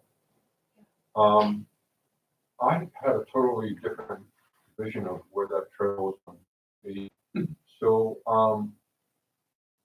the question is gonna start at the dam and go down the original, Yeah. what has The old been village done, trail? But it's the village trail, yeah. and it goes just down to the tunnel Yes, and then back. Yeah. So it's not going around the pond at all. We held off on going around the pond because of the new land ownership and had some difficulties in figuring out, we don't want to invest or get partners, however we work out, have the money spent to lay the conduit, establish all the signs, and then in a year or two, everything have to move. Sure, So sure. we're just trying to, we decided to let the dust settle a little bit and also hopefully take advantage of the engineering firm firm to and make sure then that. integrate the pavilion into that project, make it one big town project. So Yeah, does that help the cost to settle down a little bit more? Probably not. I don't know, I'm very jaded with the whole expenses of these types of projects. Okay. The SE group had been involved to help us make that go around the pond as affordable as possible. Yep. At the time, we were not talking about the pavilion or the chapel and that interplay. Understood. So we just, or potential development. So, yeah, we tried to incorporate comments from the SE group that are for the Sununu's and from the resort. And at this point, it's is definitely planning to be done, just not quite yet. Okay, does the trail actually pass over Sununu land? There are The- easements. The trail around the The pond? pond, yes. Yeah, the existing cross-country trails, I'm sure, are on private property, but it's not very wide. No, Yeah, you know, it gets pretty narrow. I don't think Right. you could build a trail on what the town owns. Not the width that we're looking for. Not, anyway. right. Yeah, and so there are easements, but they're movable easements. So Right, that's and that was where the lane, issue, the right, conduit and the signage would seem like a waste of money. Right. involved. if they're gonna put a building there Right. or whatever. And A there parking is, lot. there is cooperation, I think, you know, the resort side, they want to use the pond to the best of everyone's benefit. It's just a matter of doing it. And it wasn't, I mean, from the select board position, we thought it was good to delay too, because if we can bundle these projects. Right. Yeah. It's likely to lessen the cost, Right. as opposed to doing them separately. So it seemed reasonable to pause. Yeah. And wait, let things settle down a bit and see who's doing what, bring in our engineering firm / consultants, see what they think of where we're going here. But in the meantime, we do have the money to complete the section this spring between the dam and down to that tunnel under Snowsbrook Road to regrade that, put lights, signage, And is that whatever. they- And the Right, wait, warrant article would allow that alternate location? We It's didn't not- it was specify part in of the it. warrant It article? was part of it. It was the What, 2 years ago? lollipop stick. Yeah, Yeah, 2 years ago. yeah, that was like the Yeah. stick of the lollipop, so it was part of it. All right. Oh, okay. Yeah, yes, I'm sorry, I didn't understand. Yeah, but that was part of the warrant, and we had money, we just We just want to spend less of it. wanted to spend less of it. Yeah. Get more, not spend less of it, but yeah. Yeah, and also I think it'll be a good example for the town to see what we're looking at, you know, and it is town-owned land and it won't be changed. So we'll have this and Yeah. it'll be a good Yeah, first. the high profile, I mean, that was the other Yes. part of it, it's a high profile And for a lot of guests, trail. really, Yeah. that, getting out in the woods, that's pretty much what they want. You know, and having to live in the shops, okay, where's my grandma, I know where can I go with a stroller. Yeah. And that's Right. what a lot of guests are looking for, Right. so that's a good first step, I think. Is the town core group going to be involved at all with this trail guide that's coming out? We've been talking, you mean with Brooke and that, Yes, who's the writing the it? street one, I mean, the in-town one, or which? No, this is a book, I think, a new book coming out about Waterloo Valley. Have you guys heard about Is that what Vickerman is doing? Well, this is, it? I think that may be it, yes. I'm struggling to remember the author's name. the other's Yeah, well, Smith. he's a person, yeah, there are two who write a lot of the hiking books. The town Yeah. group's not involved with that, that's, you know, And he's the one who owns the trail shop. bookshop. Right, Yeah, so, right. I think so his name the- is Smith. Yeah, I think you're right. That's right, yeah, that's right. Yeah. I see, okay, That's that's the author of the book. I Right. think he's writing it with Dan Newton. is it? Dan Newton's talking. Right, well, Dan Okay. Newton wrote the original trail book. Right. Well, pamphlet, Pamphlet, the yeah. map, The whole of the book is a stretch. Right. Yeah, right, but it had descriptions of the trails Yeah, and right, and whatnot yeah, on it, yeah. fold out, yeah. Right, okay, I just asked because obviously you got, you know, our purpose is to make sure people understand that the trails in the center are gonna connect to those out there, Right. but I don't know if that's gonna be mentioned in the, Is that Dan Newton book still available? well, it's not- the map. the map, That was the a fold-out little town map. Yeah, oh, yeah, I think The I think updated you one. can buy it in Jugtown. Yeah, it's $10 Or the updated. bookmarker. You can buy it from- Oh, the book market. But Dan is also part of the town core, so we do have that. All right, Good. I just wanted to make sure they were aware of our plan, the author, if you guys have been, so it stands on both things. Does that answer John's question? John is satisfied. Okay, thank you, Wendy. Conservation Commission, John? Well, where was that? We're trying to get Rick Manifold in here to talk to the planning board. This guy is in such demand that just hasn't worked out for him to be here on Thursday morning. I mean, he's a really big demand. He had to go to a court hearing as a witness for something. So he's, you know, he's very well respected, but we just can't quite get him in here. So my mission is to get him in here to talk to the board. To talk more about this issue. That's really much all I have. We haven't met since our last planning board meeting, so I don't have much more to Well, do we need to look at alternate days or times to accommodate his schedule? Yeah, well, Eric and I are actually working on that to get him to come, and then we can give you guys a few dates on different times. Great. Get him in here, but I think it's so important to get him in here Oh, and to yeah. speak to everybody so we can all see what's going on here. Understand. The issue that Craig's having with flooding, Right. we're in a flood zone. I'm like, what, really? So it's really. We're in a mountain. Oh, my eye. Yeah, I'm like, right. wow. Well, my neighbor down there is in the flood zone. I'm not. Yeah, But my yeah. understanding from the engineers is that all that land that's on the far side of the road over there is all schist up there and shale, and it's gonna flood forever. Yeah.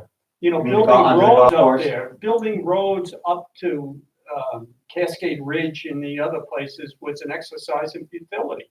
Really? You know, that it's forever gonna fall apart. Yeah, I don't know what you do with it, you know?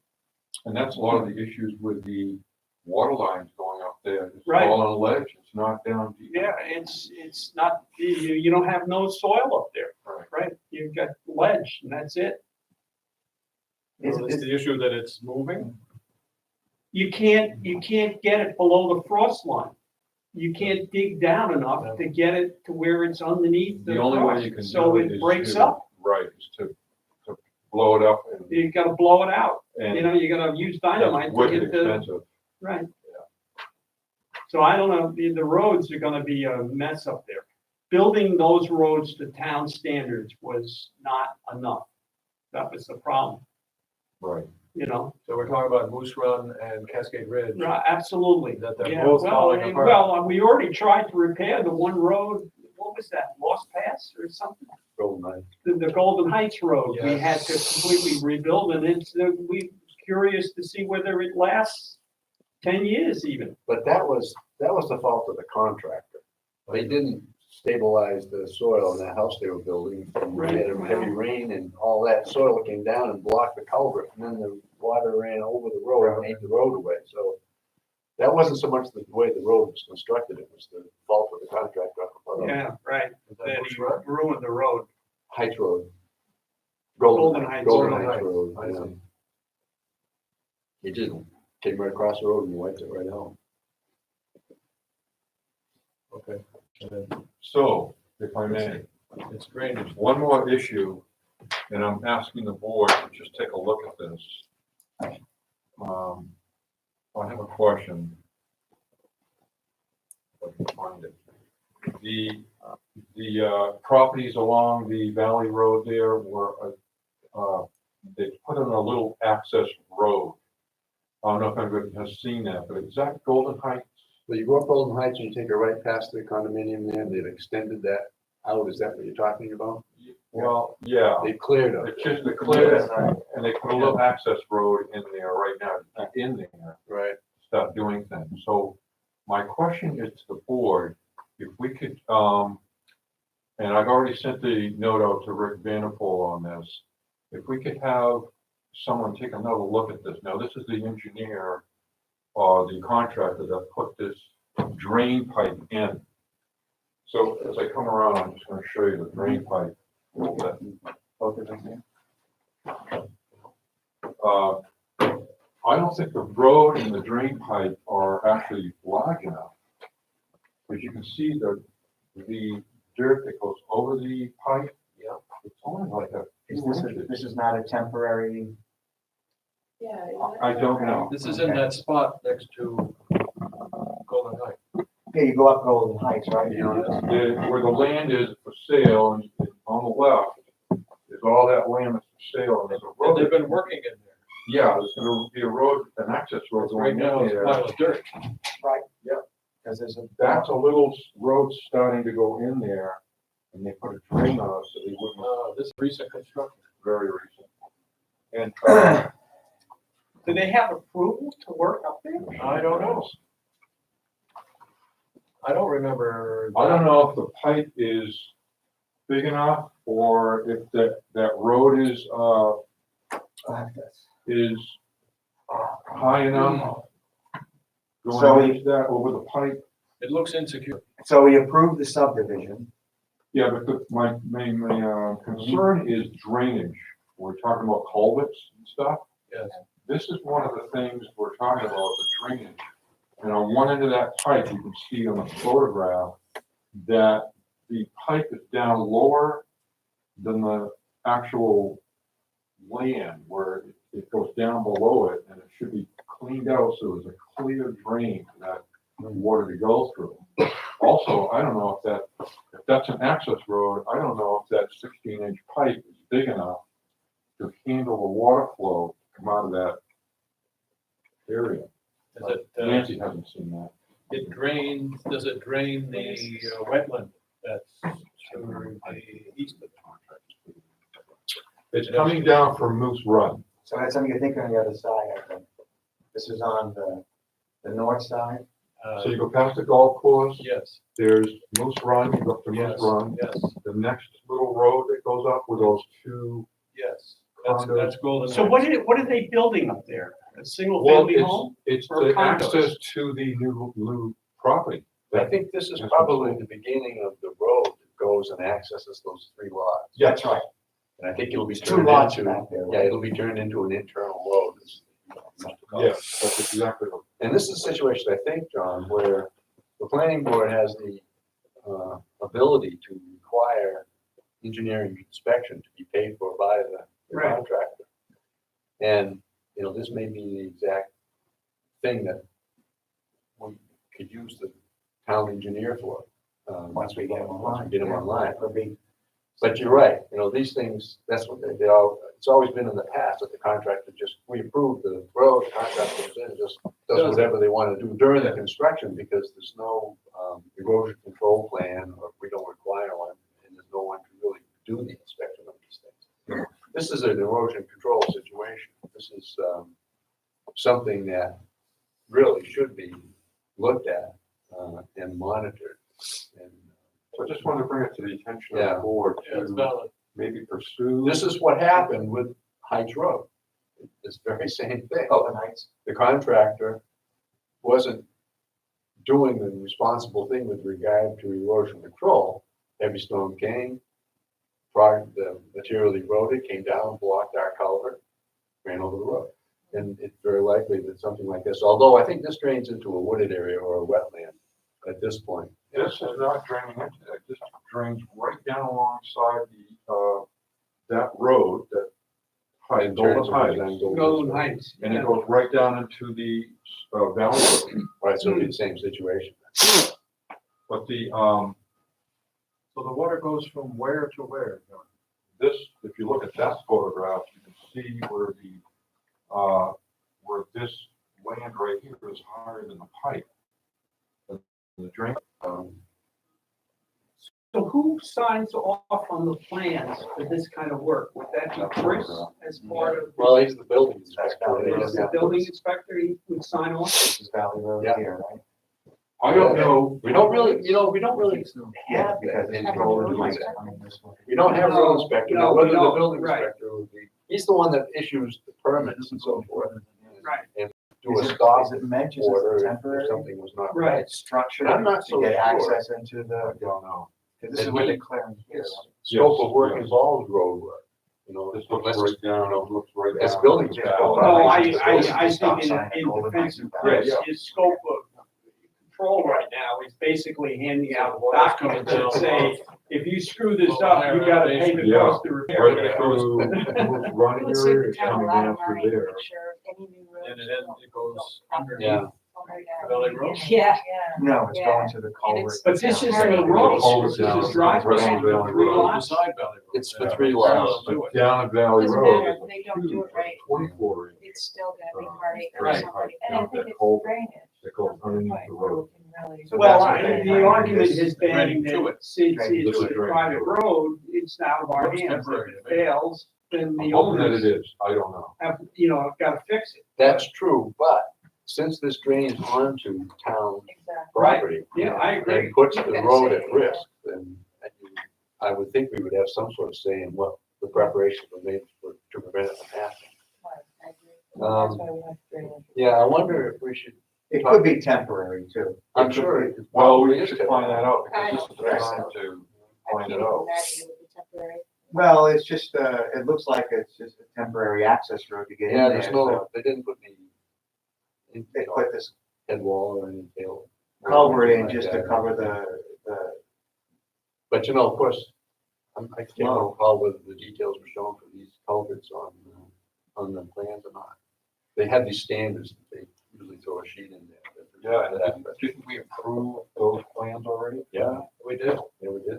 So, I don't know whether. What did we approve though? The subdivision? That's what I'm wondering, the yeah. Subdivision? Yeah.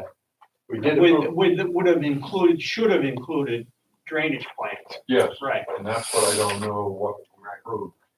well, we should perhaps first see if this is temporary or as part of the Right. construction or not. But should we even allow the temporary, when it's construction, even if it's temporary, it will affect the. Oh, no, this time yes. of the year. Yes, yes. So that shouldn't even be allowed, I don't think, whether it's temporary or not, if it doesn't follow the drainage plan. So, I think from the very beginning, it needs to follow the plans. It comes under the topic of the item of erosion control, and the boilerplate might include something for erosion control in there. And even if it didn't, I think that the planning board would have the right to require an engineering inspection. Yeah, it's one of those areas that when we get into it, there's no expertise.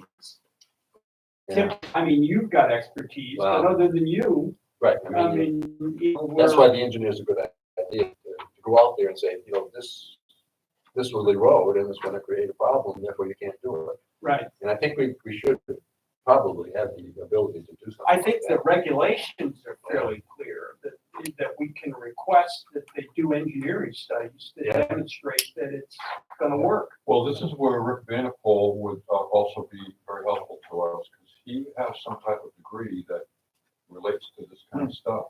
Yeah, well, I'm sure HEB would have the Yeah, engineers that would have the ability to. but are they coming in 2 months and 6 months? This Sooner, stuff I hope. will already Right. be. Yeah, built. no, this is, the timing is not gonna work. I think you should have, I would point this out to Chris, because he issued permits. And he can answer right away whether it's temporary or whether it's permanent, and on what basis did he just sign off on the permits? I mean, Right. if they're doing this level of construction, they've got a permit someplace. So I went to see Chris this morning, and he's not in today. Oh, He's on vacation still, I think. Yeah. Yeah. yeah, And I also sent this group of photographs to Rick Vanderpool, hoping that he'll get back to us with some kind of answer or something. And Mark may have some input on this as well. I would check. Mark's out today too. Yeah, I know he's out today, but he'll be. So, my goal is to bring this to everyone's attention, Mhm. and let's see where it goes. I guess the first thing then would be Chris. yeah. Yeah, but he may not be back until next week. You gotta- Right. I think next week. Is there anyone in his stead that is? No. No, not really. No. Lucky we have Chris. Well, I just Yeah. wanted to ask. I'll bring it You to should know Mark's, that. I'll bring it to Mark's attention. Yeah, I Yeah, think well, I think so. He may be. He may- Yeah, he should Mark have- would no, be I don't know. the next guy who's got the authority to sign it. Right, and he should know what's going on. Right. Chris, no doubt would agree. But I think you're right. I mean, even if it's a temporary structure, if it's draining water into town, onto town Right. property, whether it's a road or whatever. Because down below it, where it goes under the Valley Road, that pipe is at least 2 feet in diameter. It's huge.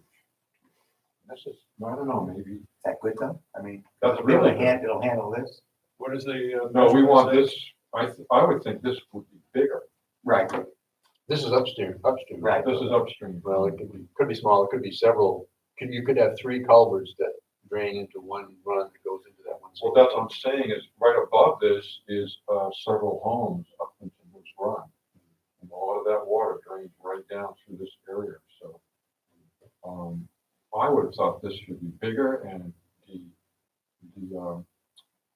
the culvert on either side of the pipe should be cleaned out a little bit better. You can see half that pipe is. Well, Jim Mark can get Jim out there and have him take a look. And I'll talk with Jim also. Yeah, Yeah, Actually, when I leave here, I'll talk with Jim. and Jim experienced that Golden Heights Road washout, and he knows exactly Okay. what caused it, what to look out for, so. He would probably be one of the person that should get out there and look at it. He's in effect our town engineer. He's the road. Yeah, the road he is the agent. road guy, yeah. He's the road agent. I don't have anything else on the Conservation Commission, but I do have two other things that I would like to talk about. If I can do that now, Okay. you don't mind? As your last, last official Guys, you decision. gotta really learn to control. Yeah. so. Now that he's secretary, right? In that same area, the Nordic ski trails are going through all that property. Right. Terry and I are skiers, and all of these ski trails, we seem to be slowly but surely losing. There's 3 trails that go through that property. And I'm just bringing it up as an awareness thought that it looks like we might lose all of those, so I spoke with Dave before he left. He recommended I speak with Ian, who runs the Nordic Center. And I thought that the mountain had an easement with some of those trails as they do, that goes by the ice arena and through that area. Right. It's a movable easement, it's not located, Yeah, it's a statement that says that there is a 20-foot easement, whatever it is. Yeah. But it can be shifted around depending what the agreement is between the owner and the ski area. As I recall, when Kentland briefed this, presented, he said that the lower one, they would not interfere. The one that goes along Valley Valley Road Road. comes Okay. down off of, was it Criterion? Yep. And then goes along the lower, but that the middle one for sure would disappear, which was only an informal one, I thought he said. And then I don't recall what he said about the upper one. I think it was that the resort had decided Not to do that maintain it. trail. Yeah, something like that. Yeah. that It's sounds not right. being maintained now. So I came away with the impression that the only one that was going to be left would be the one right along the road, come out that clearing there from Criterion and go along the road and then go across to the other side of Golden Heights. Somehow it goes You through gotta there. cut across the street. Yeah, and then you gotta get across Lost Pass to get to the golf course. I just think it's sad that we're losing all of these. Yeah, there used to be quite a nice area in there, but it's not. Used to be all connected. Yeah, it's pretty well. Lower and chopped up upper already anyway. Criterion used to all be connected, but it's all broken apart now. Yeah, I think upper Criterion ends at the golf course at the, upper Criterion goes the whole way. Lower Criterion gets cut off. right, well, they used to be, I think they used to Right. loop, Yeah. right? I Yeah, think that- yeah, loop coming right. up. So upper Criterion ends at the upper part of the golf course, comes out there. Yeah, it comes down onto the course. Onto the course. It goes over we walked it. Yeah, we walked. It goes Yeah. over the top to the Yeah, west, comes down with the fifth hole. west Yeah. and the north. That's Right. right. Right, sort of ends there, I guess. I don't know. It if people terminates, ski so from you that can, point, you can right? continue to go towards the athletic center.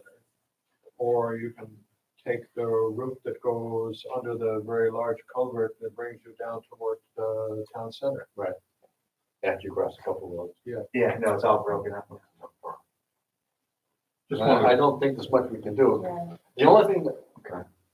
that I wonder about once in a while is we haven't really required things as often as we should have probably with regard to deed restrictions when we approve a subdivision.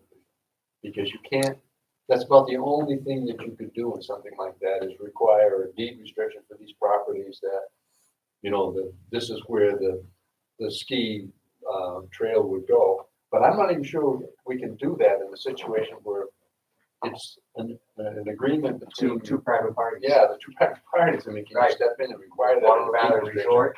They probably can't even do it legally as a deed restriction. Because there's other people involved.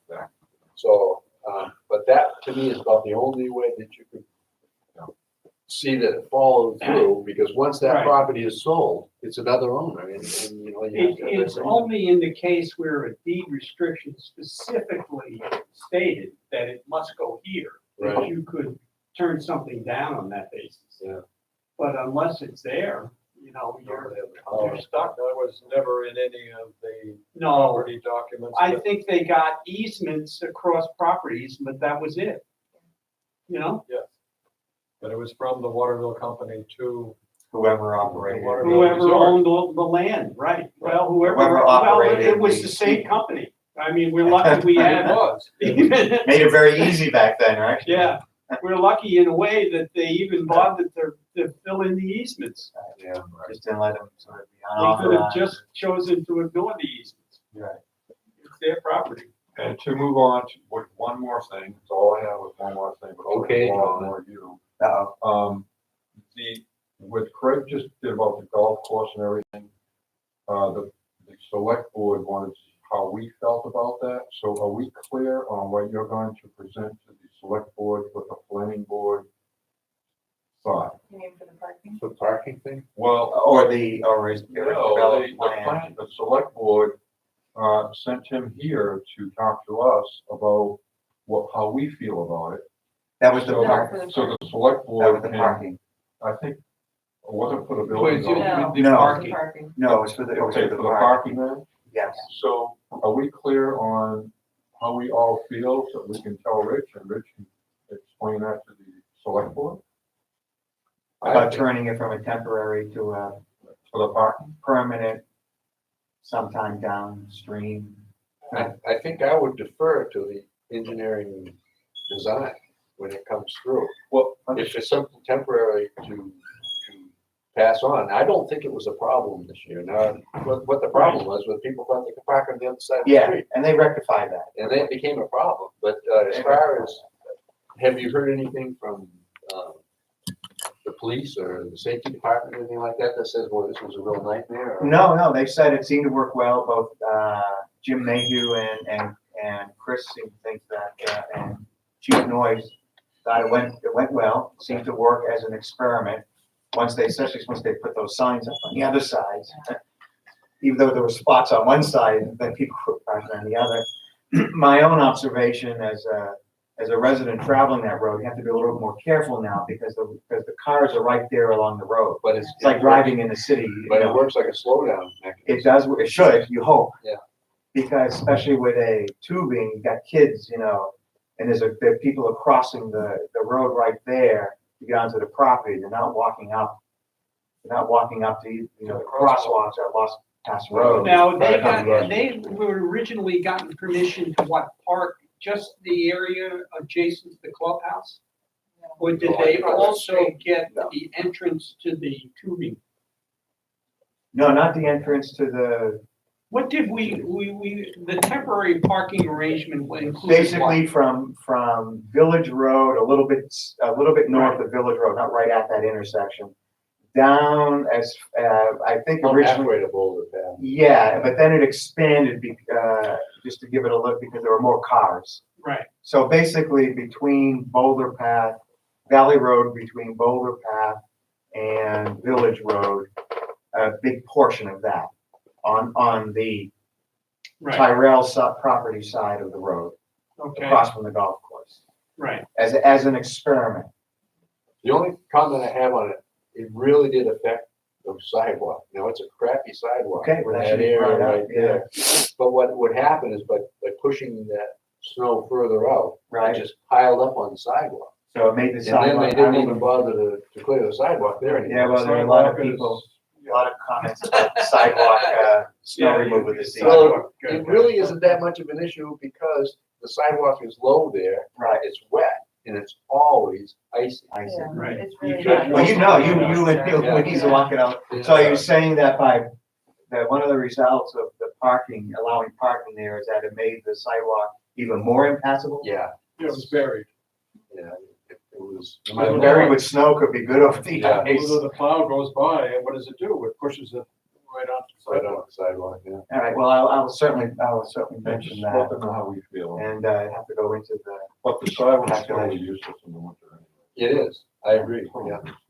It's treacherous. That's why I'd love to see widening of the road with no curb and so they can plow. Switch the sidewalk to the other side of the road, it's sunny there.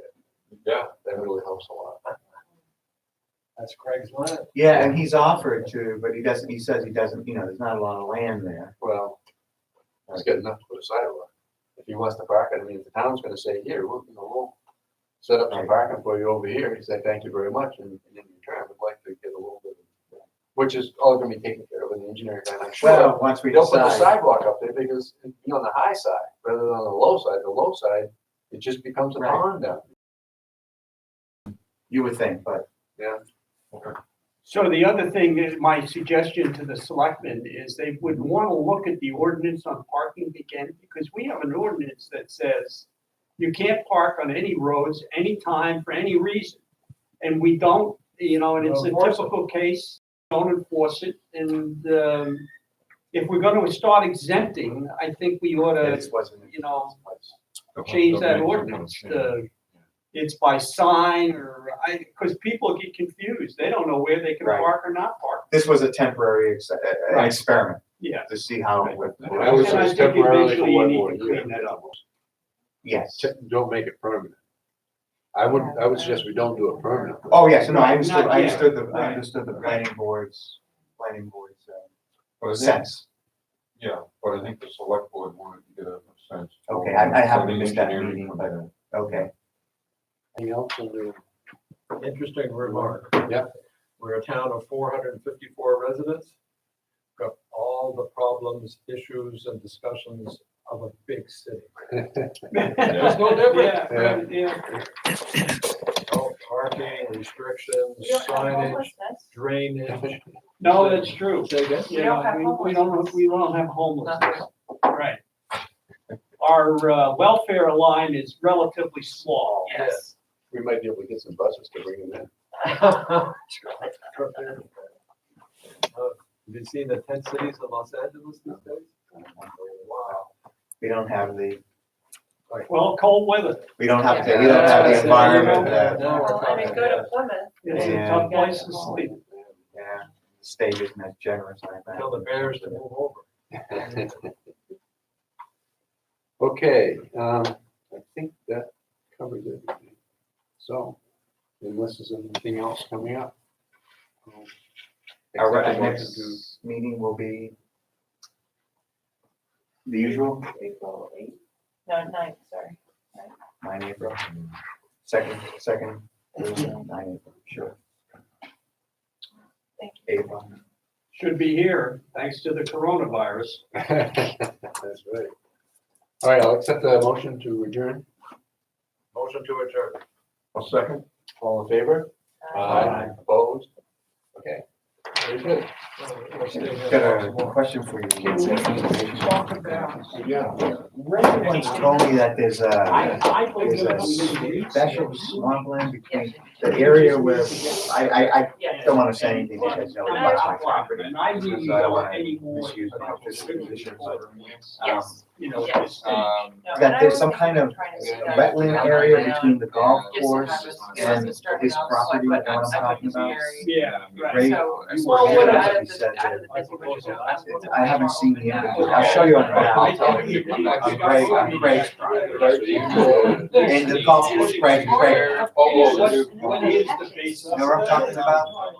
Hey, let me show you, I can show you on the map. I may have misunderstood Ray.